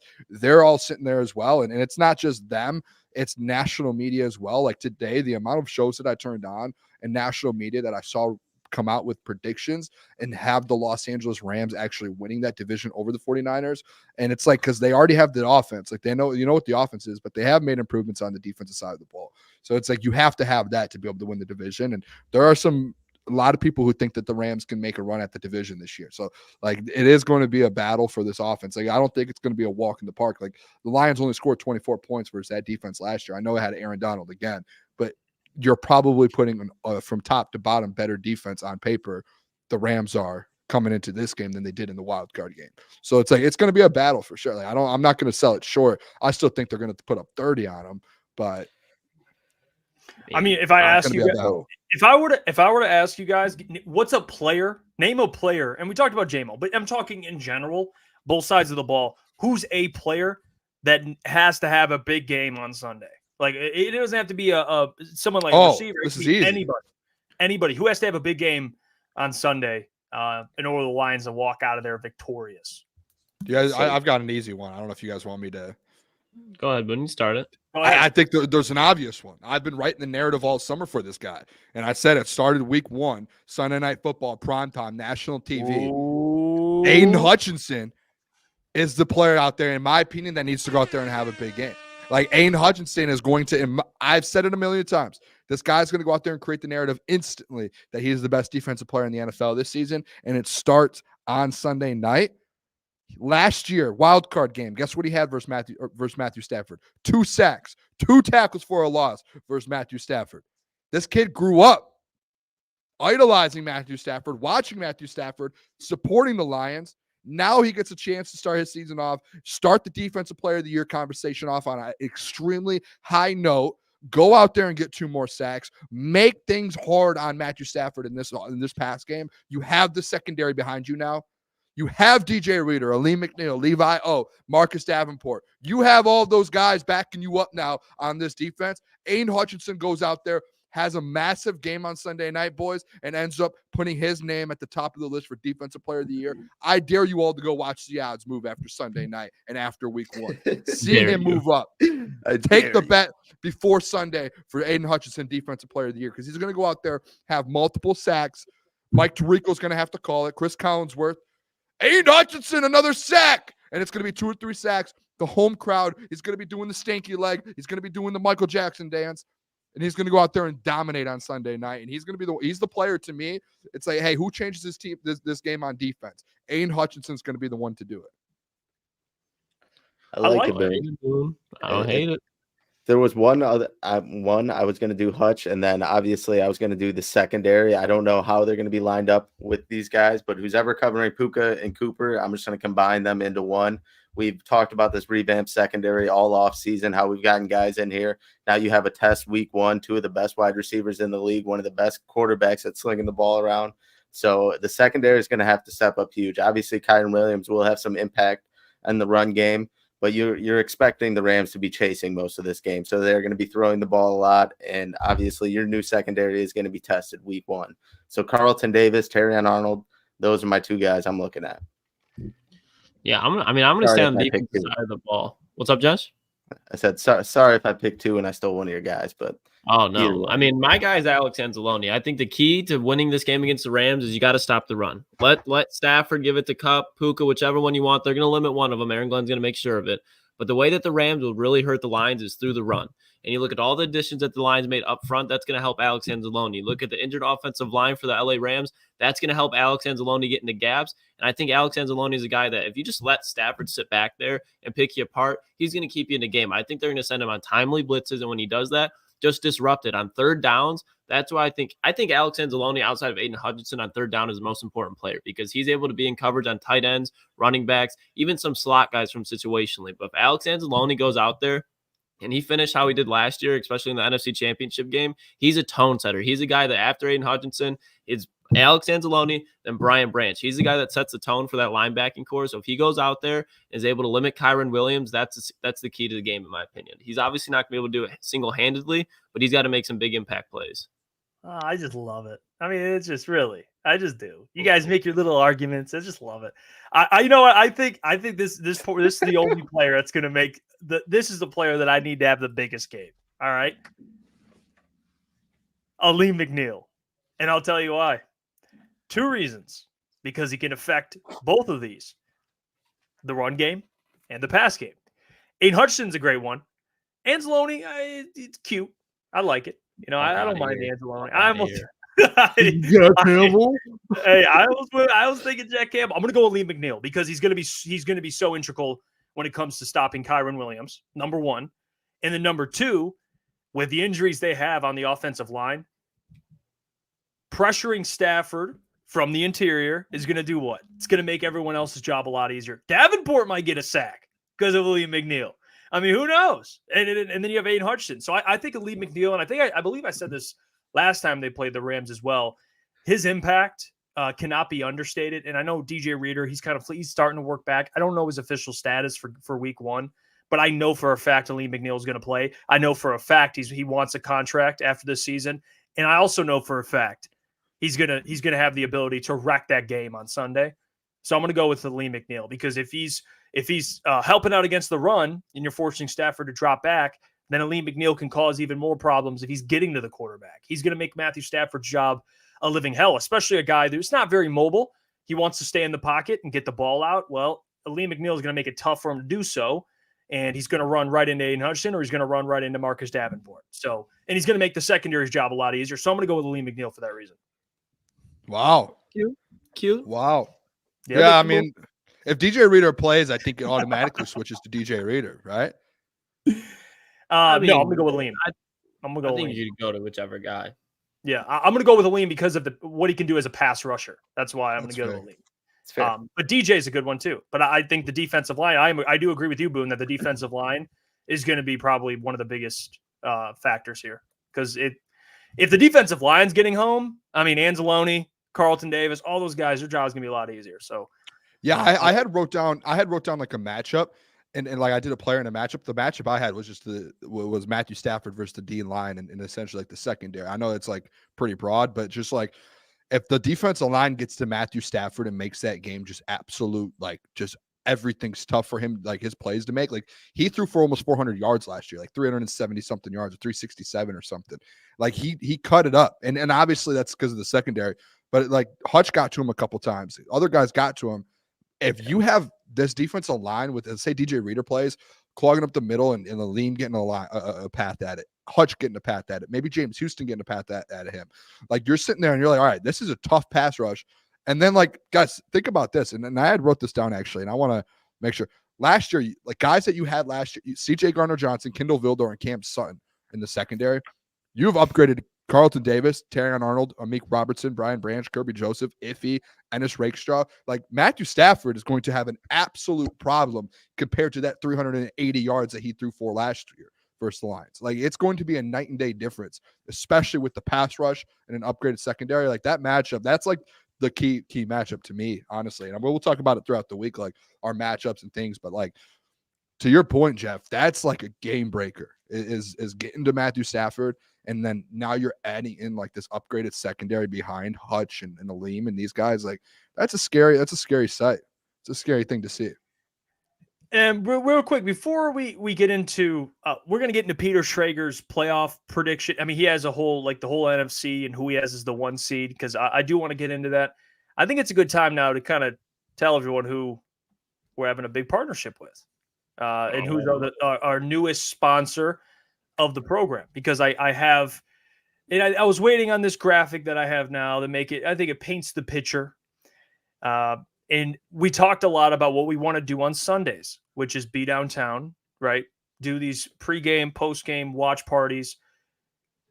And with the help of this sponsor, we're going to be able to do that. And that sponsor for this season and for the future, a sponsor that is going to be on this journey along with us. And we're very excited. Very fine sponsor. Is real American beer. Real American beer, baby. It's a beer company. Yeah, real drinking American beer. Real American beer has, and again, shout out to Pat, all the people at Real American Beer. They and us, Crunch Time, we're having a partnership, really the first of its kind, because they're diving into the podcast space, especially the sports podcast space. And they, with the help, again, shout out to Nathan, Nate. He's a real one connecting. He's a listener. Nate's absolute legend for helping us. And Real American Beer will be helping us and helping really not just us with the show, but helping us put on the best possible product for you guys, and all of that with selling as much Real American beer as humanly fucking possible. All right, that's what's going to happen this upcoming season. So watch parties, we'll be drinking Real American beer, having a good time. But that is our new sponsor of the show. So I'll say this too. I love beer. You guys know this. When we go out, when we go to restaurants, I drink beer. And I had some Real American beer. Great. It's the best beer out there. First of all, I'm going to be chugging it for when I do the Kool-Aid chugs. I said this. When we have the big wins, and Sunday night will be a big win. There will be Kool-Aid chugs, and there will be some beer smashes with Real American beer. Yeah, I don't know if you guys noticed on the graphic too. People just keep asking us, where are you guys doing your post-game show, your pre-game show? It's not like signed and confirmed yet, but the location, we've been having conversations over at Tin Roof before the show or for our pregame show or watch party and that hopefully we're working on a whole home game thing. It's just been taking a little bit because we're trying to lock this stuff in. We want the people to be able to come and see us downtown. And honestly, the best place to do it in downtown Detroit is the Tin Roof, and the best drink to do it with is Real American beer. So I'm pumped up. Oh, look at my glasses on, boys. Yo. I'm going to have the Kool-Aid. I'm going to be drinking beer. I'm going to be – hey, we are going to be – lots of Lions wins, Super Bowls, beers, Kool-Aid, everything. I can't wait, boys. I'm pumped. This is huge. Doesn't get more real or American than that, Boone. No, it doesn't. Just like that. It doesn't. I'm absolutely pumped. Shout out to Pat and Shout Nate out too, them, bro. And you know what? Real quick, one last shout out, and we have to do this. Shout out to Doc. Shout out to Doc, because the Doc's the one that came in one day a couple months ago with the Real American beer and chugged it on air, and that was how we got reached out to. So shout out to Doc. Doc, we're going to make sure you get some stuff. I texted him today, and then I reached out to the Doc. We already talked to him. Get the Doc some stuff too, some beers and some merch. But I'm pumped up, guys. This is going to be exciting. Yeah, I cannot wait, boys. The Tin Roof, what a spot! What a spot! Very fine spot. And I'll even say this. Electric. And we always talk about this, like the boys. We always discuss this when we're bringing on sponsors. We want it to be a company that we people get sponsors that they don't like or they don't use or whatever. Like that guy up north says, how is that Real American beer? Has anyone tried it? Like real reviews. I'll speak for myself. I'm not even a beer drinker. Booner, I tried the beer. What did I do? What did I do? You were like, this is the smoothest beer, the best beer. It's great beer. He drank the whole thing. Real American beer, baby. It was good. And I'm not just saying that. Like it was good. And I'm not a huge beer drinker. So hey, we Pat, again, shout out to all those guys. We've talked about this a lot. The things where we want to take this show, the levels we want to take this show, they're going to help us get to that level. Right. Yeah. And that's ultimately going to benefit us and you guys. Like the programming will be just so much better. And that's what we're chasing. So it's awesome, man. I'm excited. I can't wait to fire this up. So Coach Walker said he's more of a pina colada guy. No, actually, I'm not. I do dive into more of the liquor rather than the beer, but Real American beer is good, man. They sell it at most spots. I mean, I honestly, I tried it the first time at a sports bar near my house, and they served it. It was great. Like, honestly, if you guys have not tried it, go get it. Go get a case. Go try some. And we'll be there on game days, and you'll be able to try some Real American beer. Do it. And come to Tin Roof. Get some have some beers with us. It'll be a good time. That's the biggest thing is we've been trying to do this pregame, the watch party, and postgame. I'm pumped that we are able to get someone that wants to do it with us and like that we're like, hey, like let's get this thing rolling and get this thing going. And shout out to those guys for doing it, because now we're going to be downtown. I'm pumped for it. Can't wait. Let's go. All right. Well, we wanted to announce that so you guys know. Obviously, you guys are family. So when we find out information like this, we tell you guys. And we appreciate all the love and support all throughout Sunday. Early February, we started this till now. It's awesome. It's big time. And Sundays when it all starts. It all huge. Sunday we'll be downtown. I'm like, guys, we're less than a week out. We're able to be like, and it finally announced like, hey, we're going to be downtown. I can't wait. It gets my juices. Everyone tune into the stream. If you're not going to be at the game, send the stream to somebody who's not at the game so they can watch too, because these streams are going to be probably, I mean, if you guys watch a draft party, I think that was without a doubt the best content we've been putting out. It's going to be every weekend. So it's going to be the best content we put out every weekend. So the more you share, the more people can get exposure to crunch time. And like we said, with the sponsor, there's going to be a lot of things that happen following that can really help us out. So the more support we can get on those Sundays, those Monday nights, whatever it is, you guys are helping us so much more, because those are like the peak viewership, I think, because everybody's gonna be tuned in. The more like the loyal like subscribers that we have can help share it, man. It means the world to us. So please support those streams. We will be too. I believe, and someone can correct me if I'm wrong. I think we're going to be the only show that will be downtown live for pregame, watch party, and postgame. I don't know if like maybe 97.1 might be. I think we're going to be the only people that will be downtown at a bar or a place like at the Tin Roof down there covering the game from pregame to postgame. Everything. We're going to be grinding, and we're going to be going for hours and hours and hours. The only one in Detroit, in the city of Detroit, that'll be doing it for you downtown. That's The only a way it fact. should be, Boone. It's with That the is a people. fact. That's the Booner Path People. headquarters every Sunday. So, 10 hey, roof. People laughed at the Booner Path. Guess what? The Booner Path now runs through the heart of Detroit. We will be there. The blue Kool-Aid chugs will literally be at the heart of Detroit at Tin Roof after the Lions wins. They will be there, and we will be chugging Kool-Aid.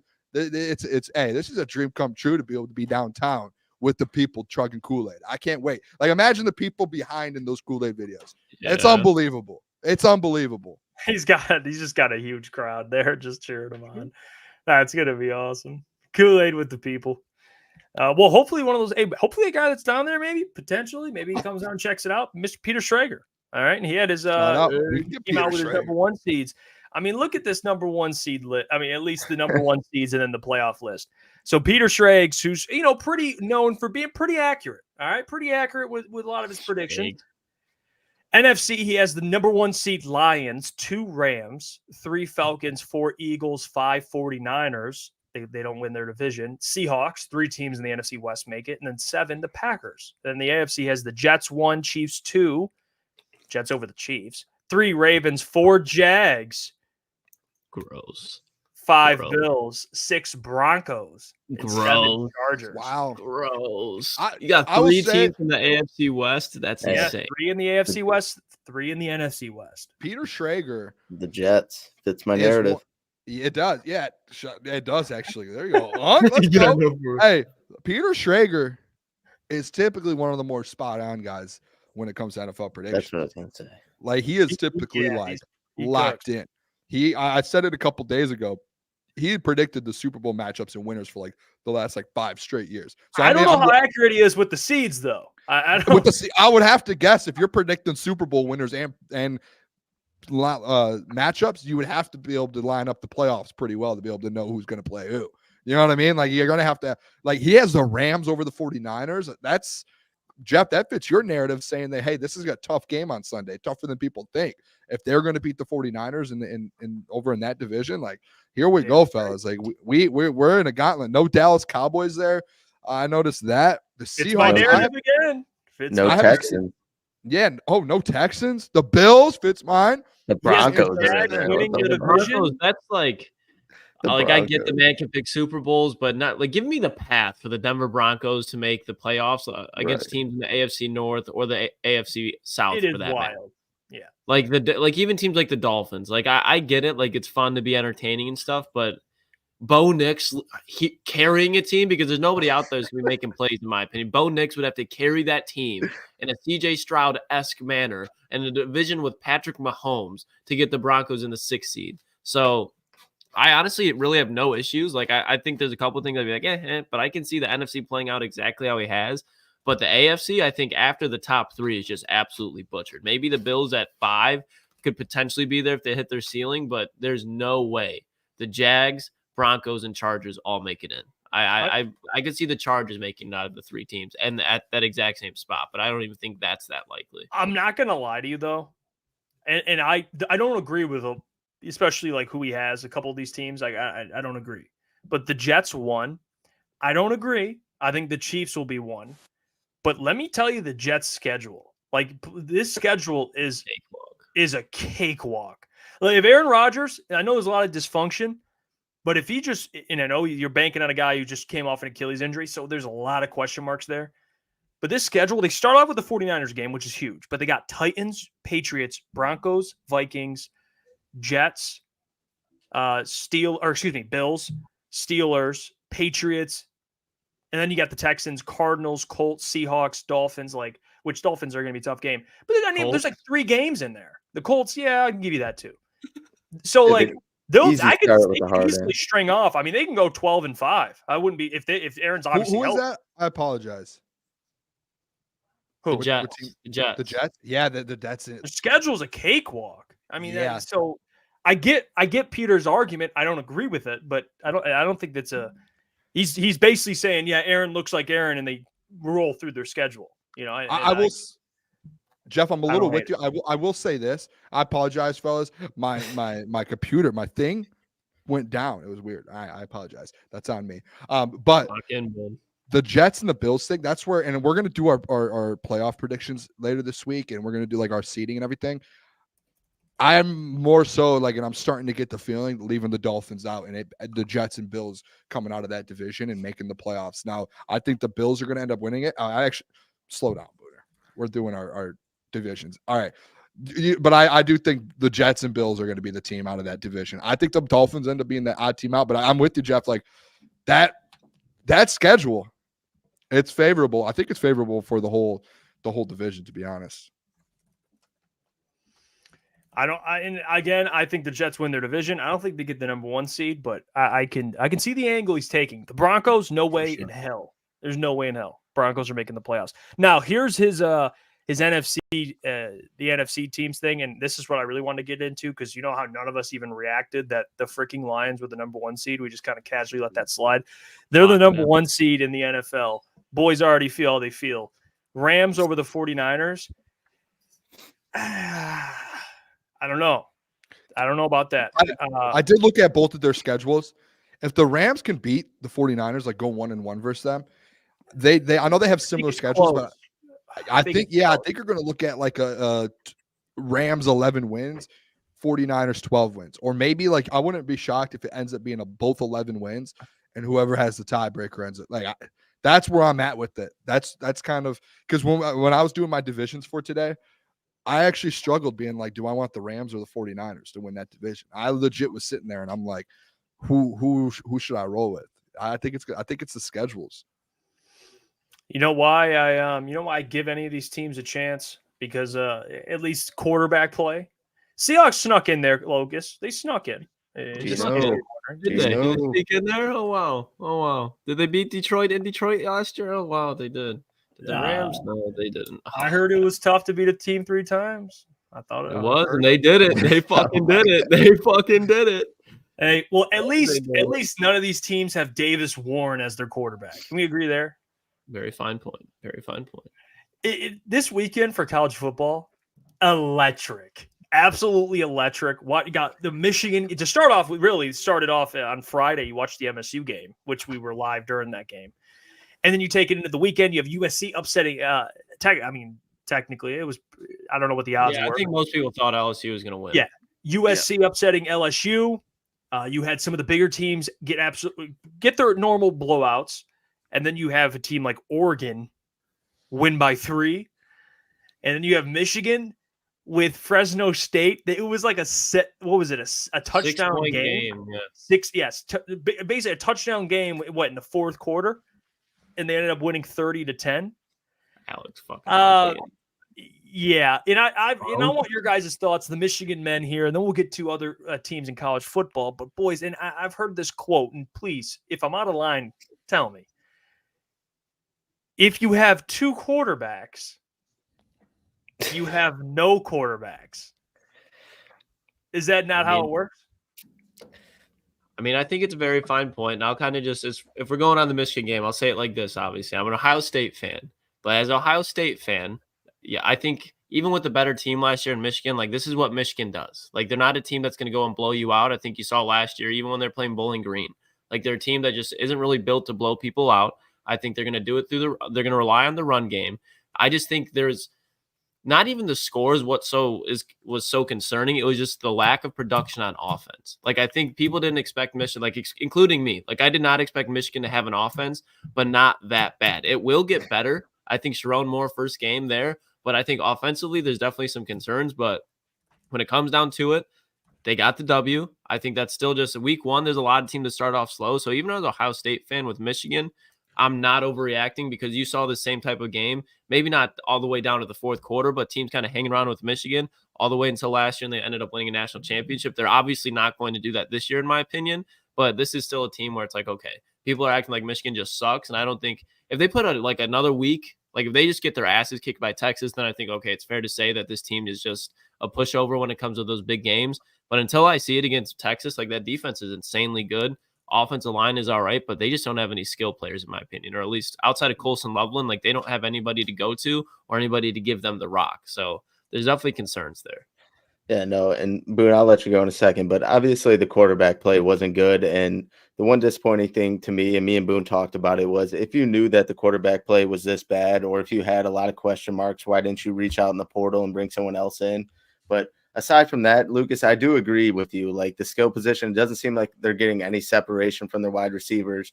And then obviously when you have your RB2 come in and getting, majority of the carries over Donovan Edwards, who did not look good by any means, it's going to be concerning. Am I going to write off the quarterbacks after 1 week? No, it is still very early in the season, and we kind of expected these learning curves for them. But what we didn't see is really anyone on offense go out there and take a step up. The offensive line was a little shaky to start the game. They got better as it went on. You didn't really see anything out of the wide receivers. Really, Colston Loveland was your only guy, and then Mullins running the ball. So just overall concern with the offense. We know what the defense can do, and they'll lock teams down, but you're going to need to be able to put up some points to win big games, obviously, like against a team like Texas, which has a great offense, and their defense even looked, pretty good. So, yeah, I mean, at the end of the day, like, let's just say it how it is. It's embarrassing. You're a national champions defending national champs, and you go out there, you don't know who your quarterback, like Sharon Moore. What were we doing in the offseason? Like, if you knew you didn't have a quarterback with JJ leaving, there's this new thing in college football. It's crazy. Like, it is. There's a crazy new thing. It's a concept, like a transfer portal, that like teams can instantly get a new player, and you can either become a good football team or you can stay consistent and stay a good football team. And like Sharon Moore, I don't like Alex Orji showed you. What are we doing? Like, how do you win a national championship and not say, hey, we're having a quarterback battle. Let's go get Cam Ward.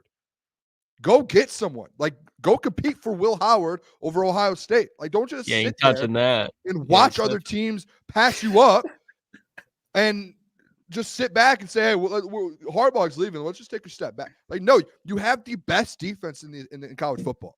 Like, you have one of the best defenses in the entire college football.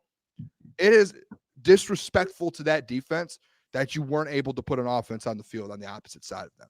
Very disrespectful.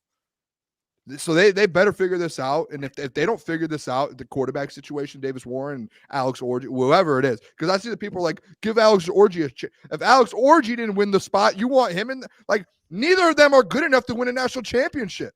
That's obvious. Like, if one of them couldn't stand out to win the spot, you're not good enough to be a quarterback to win a national championship. That's it. Like, you're Cade McNamara level. That's where you're at. And like the fact that you weren't able to sit there and go get someone or at this point, go start Jane Davis. Like, start someone that's going to, maybe you have a chance. Like, if you're going to be that bad at the quarterback position, just start anyone. Like, give us a chance at least. Like, let him develop in there. I just hate the fact, like, it was Jeff, I was watching it with you, like, and you could see I was sitting there in pain.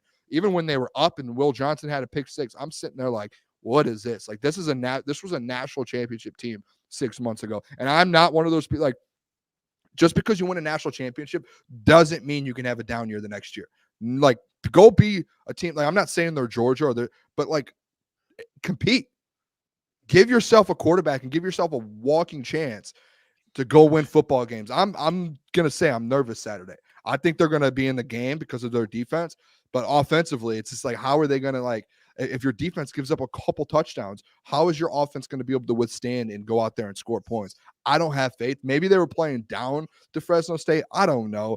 But Donovan Edwards, too. I'm sorry. I'm going on the that's who I was going to ask. Donovan Edwards, like, this guy, what are we doing? It's either two things. One, the OC and Sharon Moore, they don't know what they're doing with Donovan Edwards and how to use the guy. Or two, Donovan Edwards fooled all of us. And like, I was absolutely shook on Saturday. I was in a bad mood all day. Even after I've never been in such a bad mood after a win in my life. Like, it was unbelievable. I'm just, to me, you have a national championship program, and 6 months later, we're watching that football.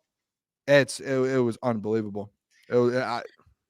And that was kind of more of the disappointing thing for me, and I already brought it up, was the quarterback play. We already knew there was going to be some bumps in the road for that, but to have a complete blank performance from Donovan Edwards against Fresno State just was like the cherry on top. I mean, I think there was like halfway through the third quarter when Alex Orji threw that pass on that little curl route and it barely reached the guy's foot.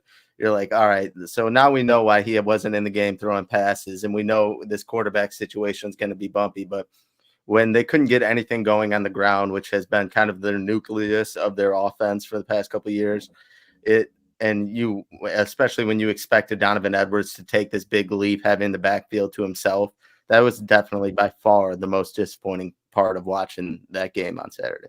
Well, can I add this too? And you know what? I made it very vocal. I was very vocal about the offense. All right, because I understood completely Booner's point when he was like, "Well, their defense will give them a chance," and he is absolutely correct. Their defense will put them in games. But man, if they go down a score and you're in the fourth quarter and you need a drive, and you got Davis Warren back there under center, or Alec, you're in trouble. I mean, you got Quinn Ewers on the other side. And I see that guy up north. Is it weird that U of M was not more willing to pony up the big NIL money for a QB this offseason?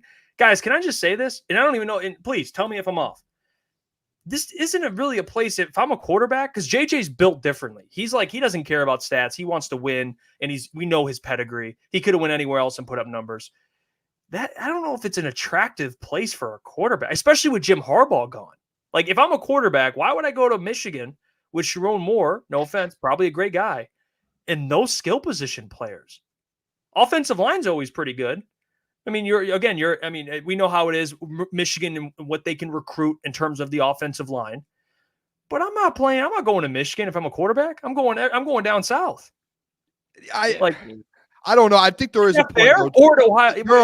There are guys, though. There are guys like KJ Jefferson, Riley, and that Leonard. Like Notre Dame doesn't sit there. Like, they throw the ball, but you're not sitting there saying, "Oh, you're going to." Like, they could have went after Riley Leonard and got a Riley Leonard. Like, there are guys out there who would have been like, "Yeah, I'll come to the defending national champs with the best defense in the country, and I could go out there and give you guys an offense that's competent to compete for a national title." Like, that's where I think some of these guys, like, if you do look at some of the transfers, I get what you're saying. Like Dylan Gabriel, Will Howard, Cam Moore, like those top guys, maybe they're not looking at it, but there are players. There are players out there who you could sit there and be like, how do you not go after? Like, what? I guess Will Rogers would want to throw the ball. I'm just thinking of guys. I'm trying to think of guys who transferred, but like, there are definitely guys out there that are better than what you have now. Like, and you could have gone out there and said, hey, because be realistic with this Michigan program. You have a top 3 defense in college football, right? If you just put a competent quarterback out there, like, they just were missing so many throws. They couldn't figure anything out. If you put a competent quarterback on that team, even Jeff, to your point, it's not a quarterback heavy team and a throwing heavy team. But if you could put anyone out there better than what you had, you are going to be in the college. You're gonna have a chance to win one of those 3 big games, and you probably could go 1-2 in those games, and you're sitting in the college football playoffs. Now you're sitting there with the quarterback situation where you're like, we don't have a quarterback. And now you're like, I don't think you're 7-point underdogs versus Texas now. You could have gone out and got anyone, and you're probably sitting in a better spot. Anyone with experience in Division I football. It's crazy to me. I get what your point is, but someone would have been like, I'll go to the national. Dude, Will Howard. I mean, I saw someone put it in the chat. Colin McCord. Like, at least the guy could throw a football. We had no one that could throw a football on Saturday. Yeah. Maybe even go out and get some skill positions too to maybe reel in a quarterback. There's real life dead bodies on the outside. Like, they get a running back. Davis Warren was bad, but there was a lot of drops and a lot of wide receivers doing absolutely nothing, getting no separation. So I don't want to put all the blame on him because the wide receivers looked fucking horrible outside of Colston Loveland. Like, no one was doing anything. How do you not get a running back? Like, get someone, if you know the Don isn't going to get the touches, go get a running back. The Don incompetence of the situation this offseason is unbelievable. Well, you had what'd you think, Klotz, your Buckeyes? Jay, is it Jeremiah Smith? Is it? I tried warning you about him. That's the next great Ohio State wide receiver. That dude's a true freshman. I think he's like 19 years old. He might not even be that, but he's going to be the next great college wide receiver, at least at Ohio State. I mean, he's going to be like, everybody's talking about Ibuka and Carl Tate, but Jeremiah Smith is without a doubt, as a true freshman, the best wide receiver on Ohio State. And if you look at, I was a little nervous, especially with the offensive line at first, but I think there's just a couple games like I know people are saying, well, Akron hung around Ohio State. I think Akron and Fresno State, obviously different tiers, but just the way that Ohio State dominated that game, especially in the second half, they had big plays on defense. If you look at Will Howard's ball placement, like he kind of started off shaky. If you look at the stats, the wide receivers, once they got in rhythm, you could not stop Will Howard. Will Howard, I don't think is going to be a Heisman candidate, but to what Booner was just saying, what Michigan needs, Ohio State has that in Will Howard, and he has some mobility. And they're 4 deep at wide receiver. Travion Henderson had himself a game. I think Quinshon Judkins, not the game that everybody expected, but it's still had a solid game. Like I said, this offensive line isn't going to be like the strength of this team, but it's still a pretty damn good offensive line. They just need to get some gel going. That defense, it's exactly what you expected. Everybody was flying to the ball, making plays. Ohio State, I think Clemson and Georgia, I expected that to happen as well. So I think walking out this weekend, Ohio State and Georgia, unquestionably the best teams in college football. I don't think there's any debate there. Hey, Oregon, man, they slipped up a little bit. I mean, Dylan Gabriel looked fun. I mean, he was slinging the ball, but I think Oregon like played down to who they're. I don't think it was I still think Oregon's going to have a chance to beat Ohio State and have a chance to win the Big Ten. I did take away this weekend with Ohio State and USC. The Big Ten is stacked. Like even like if you want to throw Michigan, obviously not in that elite, but like they're still really good. Like they should go out like that. USC Michigan game is going to be a battle, and like the winner of that potentially is like the winner of that USC Michigan game potentially could be playing for like that 11th seed, the 10th seed in the college football playoffs. Like that's how good the Big Ten is. Like I think the Big Ten ends up getting 4 teams in. I tried to tell you, Jeff. Moss Miller, Caleb Williams, who USC's quarterback. He's nice. Miller, Moss. I saw he looked really good. He was slinging he was at LSU. On the road. He looked really good. In the bowl game last year, he threw for like 5-6 touchdowns against Utah. And like, it wasn't even just like that. Is the throws that he was making. It was just like, Jesus Christ. Like that dude just built different. That secondary for USC looked a lot better. The defense as a whole looked a lot better. USC is definitely like, I think they could very well be, at least for this year, if they keep playing how they're playing, they're going to be like on that Penn State tier, in my opinion. Like, I think they'll be in that position. Hey, I mean, we got through 12 minutes and you gonna talk about those vowels or no? I mean, did you catch that? Hey, who'd they play? Those vowels. Oh, we're talking about Will Howard. Don't matter who he plays. It's the Vols, right? Hey, the Vols. Hey, how did Nico look? He said a vowel, like a A-E-I-O-U. He said I hear a lot of words. No, Nico. Please, Booner, explain. I don't know. Talk to me about those vowels over there. A-E-I-O-U, sometimes why? He looked, DJ, not so much. Florida State pick, not so much. But I told you guys about DJ. Tennessee, on the other hand. And what did Saban say? It's weird, right? Nick Saban? I mean, he knows football, right? I would think. He does. He said Nico will be one of the best quarterbacks in college football. All right. So we got Nick Saban. It's weird. It's like he's pretty respected. He might mess around. Go to New York. I'm just saying. Before Cam Ward, though. Not before that boy Cam Ward. Hey, Miami looked very good. I mean, that was absolute ass whooping. I've never seen. By the way, this is boss move. They beat Florida, and Florida had recruits there watching Florida. And they just walk by like, you come to the U. I've never seen that. Is like, that is. I mean, think about if you recruit after week 1. You watch Florida State get their asses kicked. And then even like last night, they lost to Boston College in embarrassing fashion. And then you see Florida, who's like the SEC school. Like you grow up in Florida, you want to go play in the SEC. You don't get an offer from Bama or Georgia. You're playing at Florida. Like Florida, talent-wise, they're like the 12th strongest roster in college football. Miami just goes in there, dicks him fucking down. Cam Ward, I'm telling you, he's going to be a guy that's going to be a Heisman finalist. If you watched him too, like he was just so poised.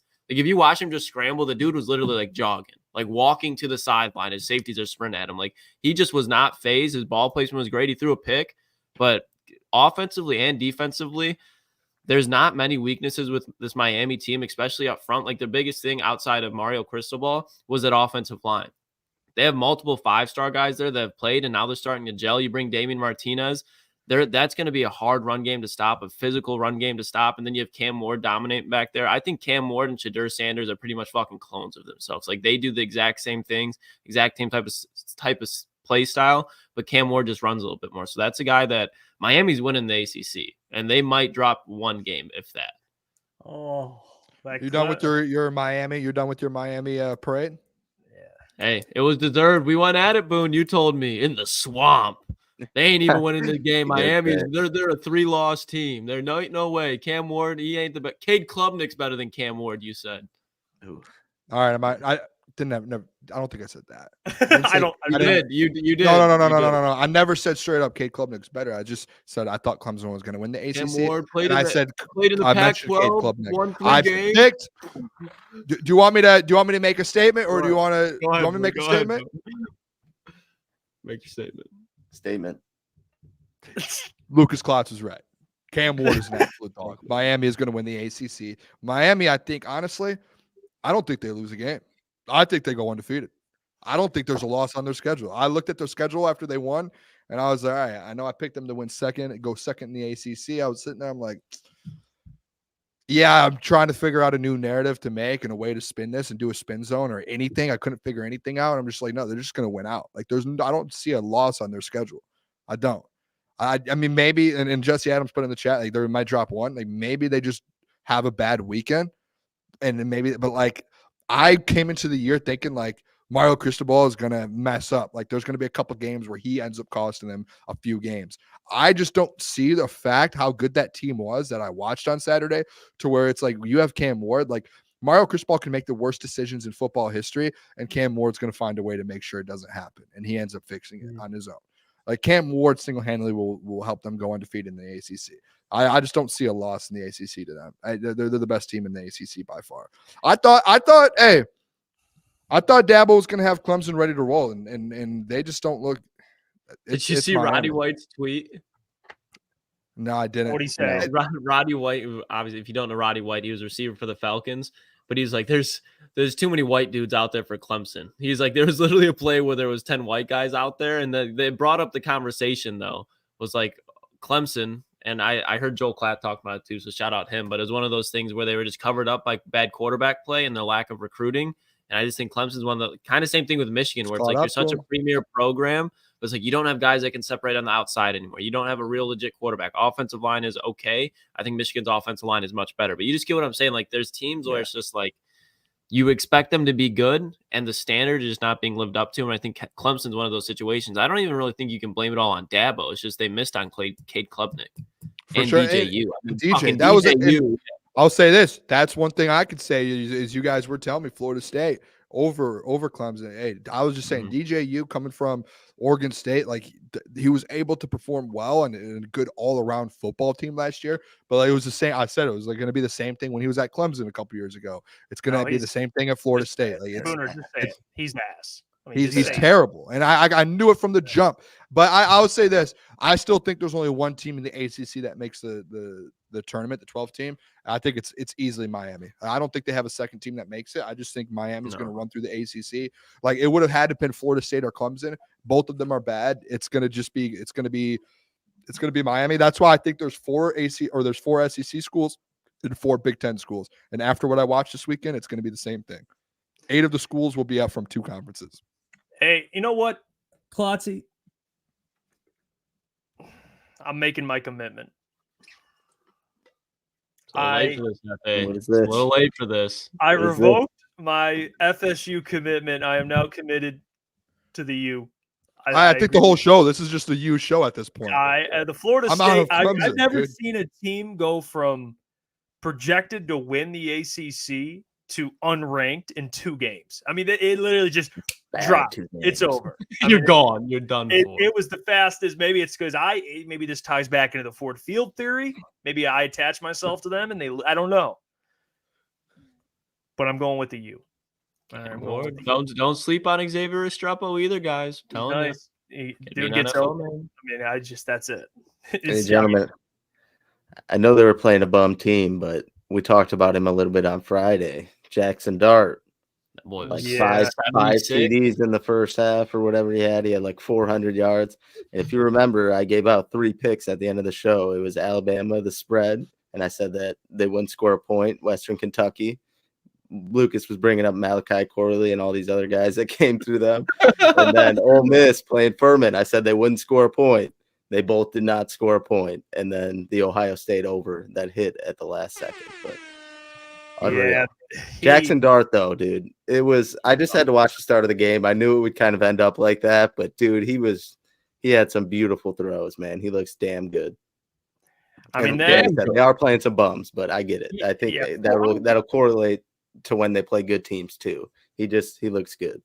I mean, he had 6 touchdowns. I mean, 5 passing on 81% completion percentage, 400 plus yards. Like, dude, that's the way you start your Heisman case right there.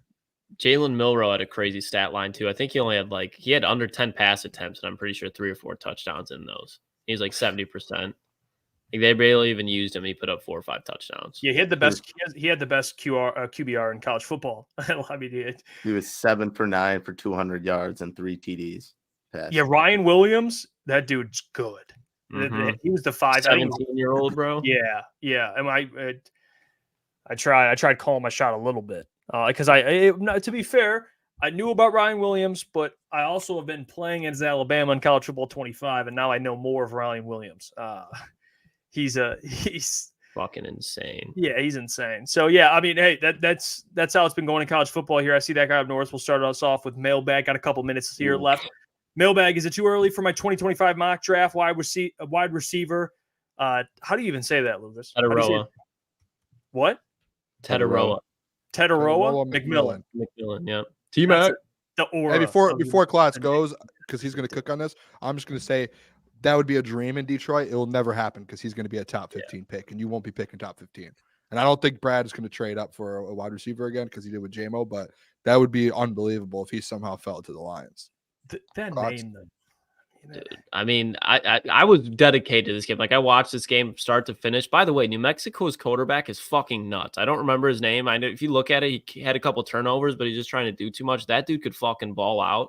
But if you go back and you watch the Arizona versus New Mexico game, just highlights from start to finish, Tetaroa McMillan absolutely carried him. Like, there was he had 2 80-plus yard touchdowns. In the first half, he had damn near 300 yards and 3 touchdowns. This guy's insane. He's going to be a top probably 10 pick. There's no way he falls outside the top 10. If Drake London went 9, this dude can do a lot more, especially after the catch, than anybody that's 6'5" can is in a long time. So if he keeps putting out these numbers, he's got his high school quarterback, it's his college quarterback. This dude's going to be a monster in the NFL, I think. There's not a weakness in his game. Like, he can run every route. 300 yards, 4 TDs. Like, good God. Just went nuts. A bottom line Mailbag. Who gets drafted first, Shedeur Sanders or Cam Ward? Probably, I would say Shedeur. That would be me. I think Cam's coming close. It's actually Cam Ward's stock's going to keep growing. I don't even know what he is if you look at mock drafts to next year, but it's going to just keep growing and growing. Yeah, he'll be. There's going to be a chance he's like a top 10 pick, I think. Like by the end of the season, because I've already started, and I know obviously the comparisons with Patrick Mahomes, but some of the throws he was making, the people were putting side by sides of like how good he's starting to get and starting to like develop into a legit like NFL quarterback. It feels like Cam Ward's starting like by season end, if he's in the Heisman race and he potentially wins the Heisman, he'll be a top 10 pick. I hope he lands in Vegas. Him in Vegas be good. The other thing I was thinking too, boys, is I hope Minnesota doesn't suck too bad because I think there's a real chance that they take Travis Hunter. If they had like a top 6 pick, and that's a lot. Like Justin Jefferson, Travis Hunter, Jordan Addison, that's a hell of a young core. Who they get this year? Fucking Dallas Turner. That'd be scary. What do you think he plays? You think he plays wide receiver? And JJ I think he plays DB. Yeah. It's tough. I mean, you see what the monies they're making now. I mean, these wide receivers, it's wild. And he won't be able to play both sides of the ball in the NFL. He'll probably be able to play it situationally, but there's no way that guy comes in and plays, 100-plus snaps a game. You don't want him doing that. No way. Jesse Adams Mailbag. Hey, guys, is Alex Orji a poor man's Joe Milton? Second question, Jeff. Remember when Adam said Cade Klubnik is good? Yeah, he did say that. Shout out Adam. Love that, man. But, yeah, is Alex Orji a poor man's Joe Milton? Poor man's Joe Milton is I don't That's know. extreme. Even Joe Milton had a cannon. Yeah, I was about to say Orgy hasn't really shown any signs of throwing the ball, so I couldn't say he's a poor man's Joe Milton because I was told he could spin it. Alex Orgy won't touch the still, NFL. Joe Milton's on a roster. He made a roster. Yeah. He made it. He just made it. Alex Orgy tried to transfer. No, Tennessee wouldn't even sniff him. At least like Joe Milton was able to get somewhere else. Well, they got Nico. I'm out on all. I'm until I'm out. He shook. He said him out. That's fair. That's fair. I'll see. Maybe I don't know. Maybe throw a bag at Nico. Get no, he'll stay at Tennessee. He's probably making ridiculous NIL money there. Mm-hmm. It's like Arch Manning, dude. He's probably making ridiculous money. Michigan needs to go get New Mexico's quarterback. I'm telling you, that dude's fucking nuts. He was making some stupid plays. Yeah. Who's the guy who plays for Boston College? The quarterback running around making plays. Yeah, the Boston. Shout out them. They look good. They look good. Who was that? Bill. Them all up. Bill O'Brien. That's what I said. Don't sleep on Bill O'Brien. People acting like Boston College gonna be ass. BC, like they've never really been good, like crazy good. Like Bill O'Brien, everywhere he's Matt Ryan at least found success. Like even when he was in Houston, they were success. Like Bill O'Brien's a good football coach. Mm-hmm. Well, we appreciate you guys. Again, don't forget and I'm wearing my Crunch Time, my little crew neck here with the Crunch Time. Shout out. So please get your merchandise, officialctsports.com. New collections coming up pretty often, and you can get your Logan Gray QB1 shirt if you're going to the game. So please check out the shop. Continue your support by watching our stream and subscribing and liking and doing all the things you guys do. We appreciate it. And big shout out to Pat and all the people at Real American Beer. Because don't forget Sunday Tin Roof pregame show. I don't know. We'll be the pregame show. We're going to be doing like at our former place when we did the watch parties. We're going to be on screen, but all of you guys can be there kind of celebrating with us. Obviously, we'll be on camera celebrating with us. And then the post-game show directly after the game, we'll be doing everything live at the Tin Roof, like with Real American Beer. It'll be an absolute, hopefully it's every single home game too. So like people, if you're going to be downtown, there was a lot of people when I was solo yesterday. A lot of people were like, where are you guys going to be? Where are you guys going to be? That's where we're going to be. The number one spot in downtown Detroit for the number one show in Detroit. Let's go. Yep, the details we'll get to all you guys once we get everything officialized, and then we'll. I can't wait, man! Sunday's getting closer and closer, and then Texas will be in Texas, and Saturday we'll be in Ann Arbor for the Michigan-Texas game. So Texas, I forgot about that. Big weekend for the fans. We got a big weekend, fellas. Yeah, let's do it. All right, until tomorrow, guys. Take care. Be safe. Much love to every single one of you. We'll catch you guys tomorrow. Get your merchandise. Man, stop. Peace. See ya.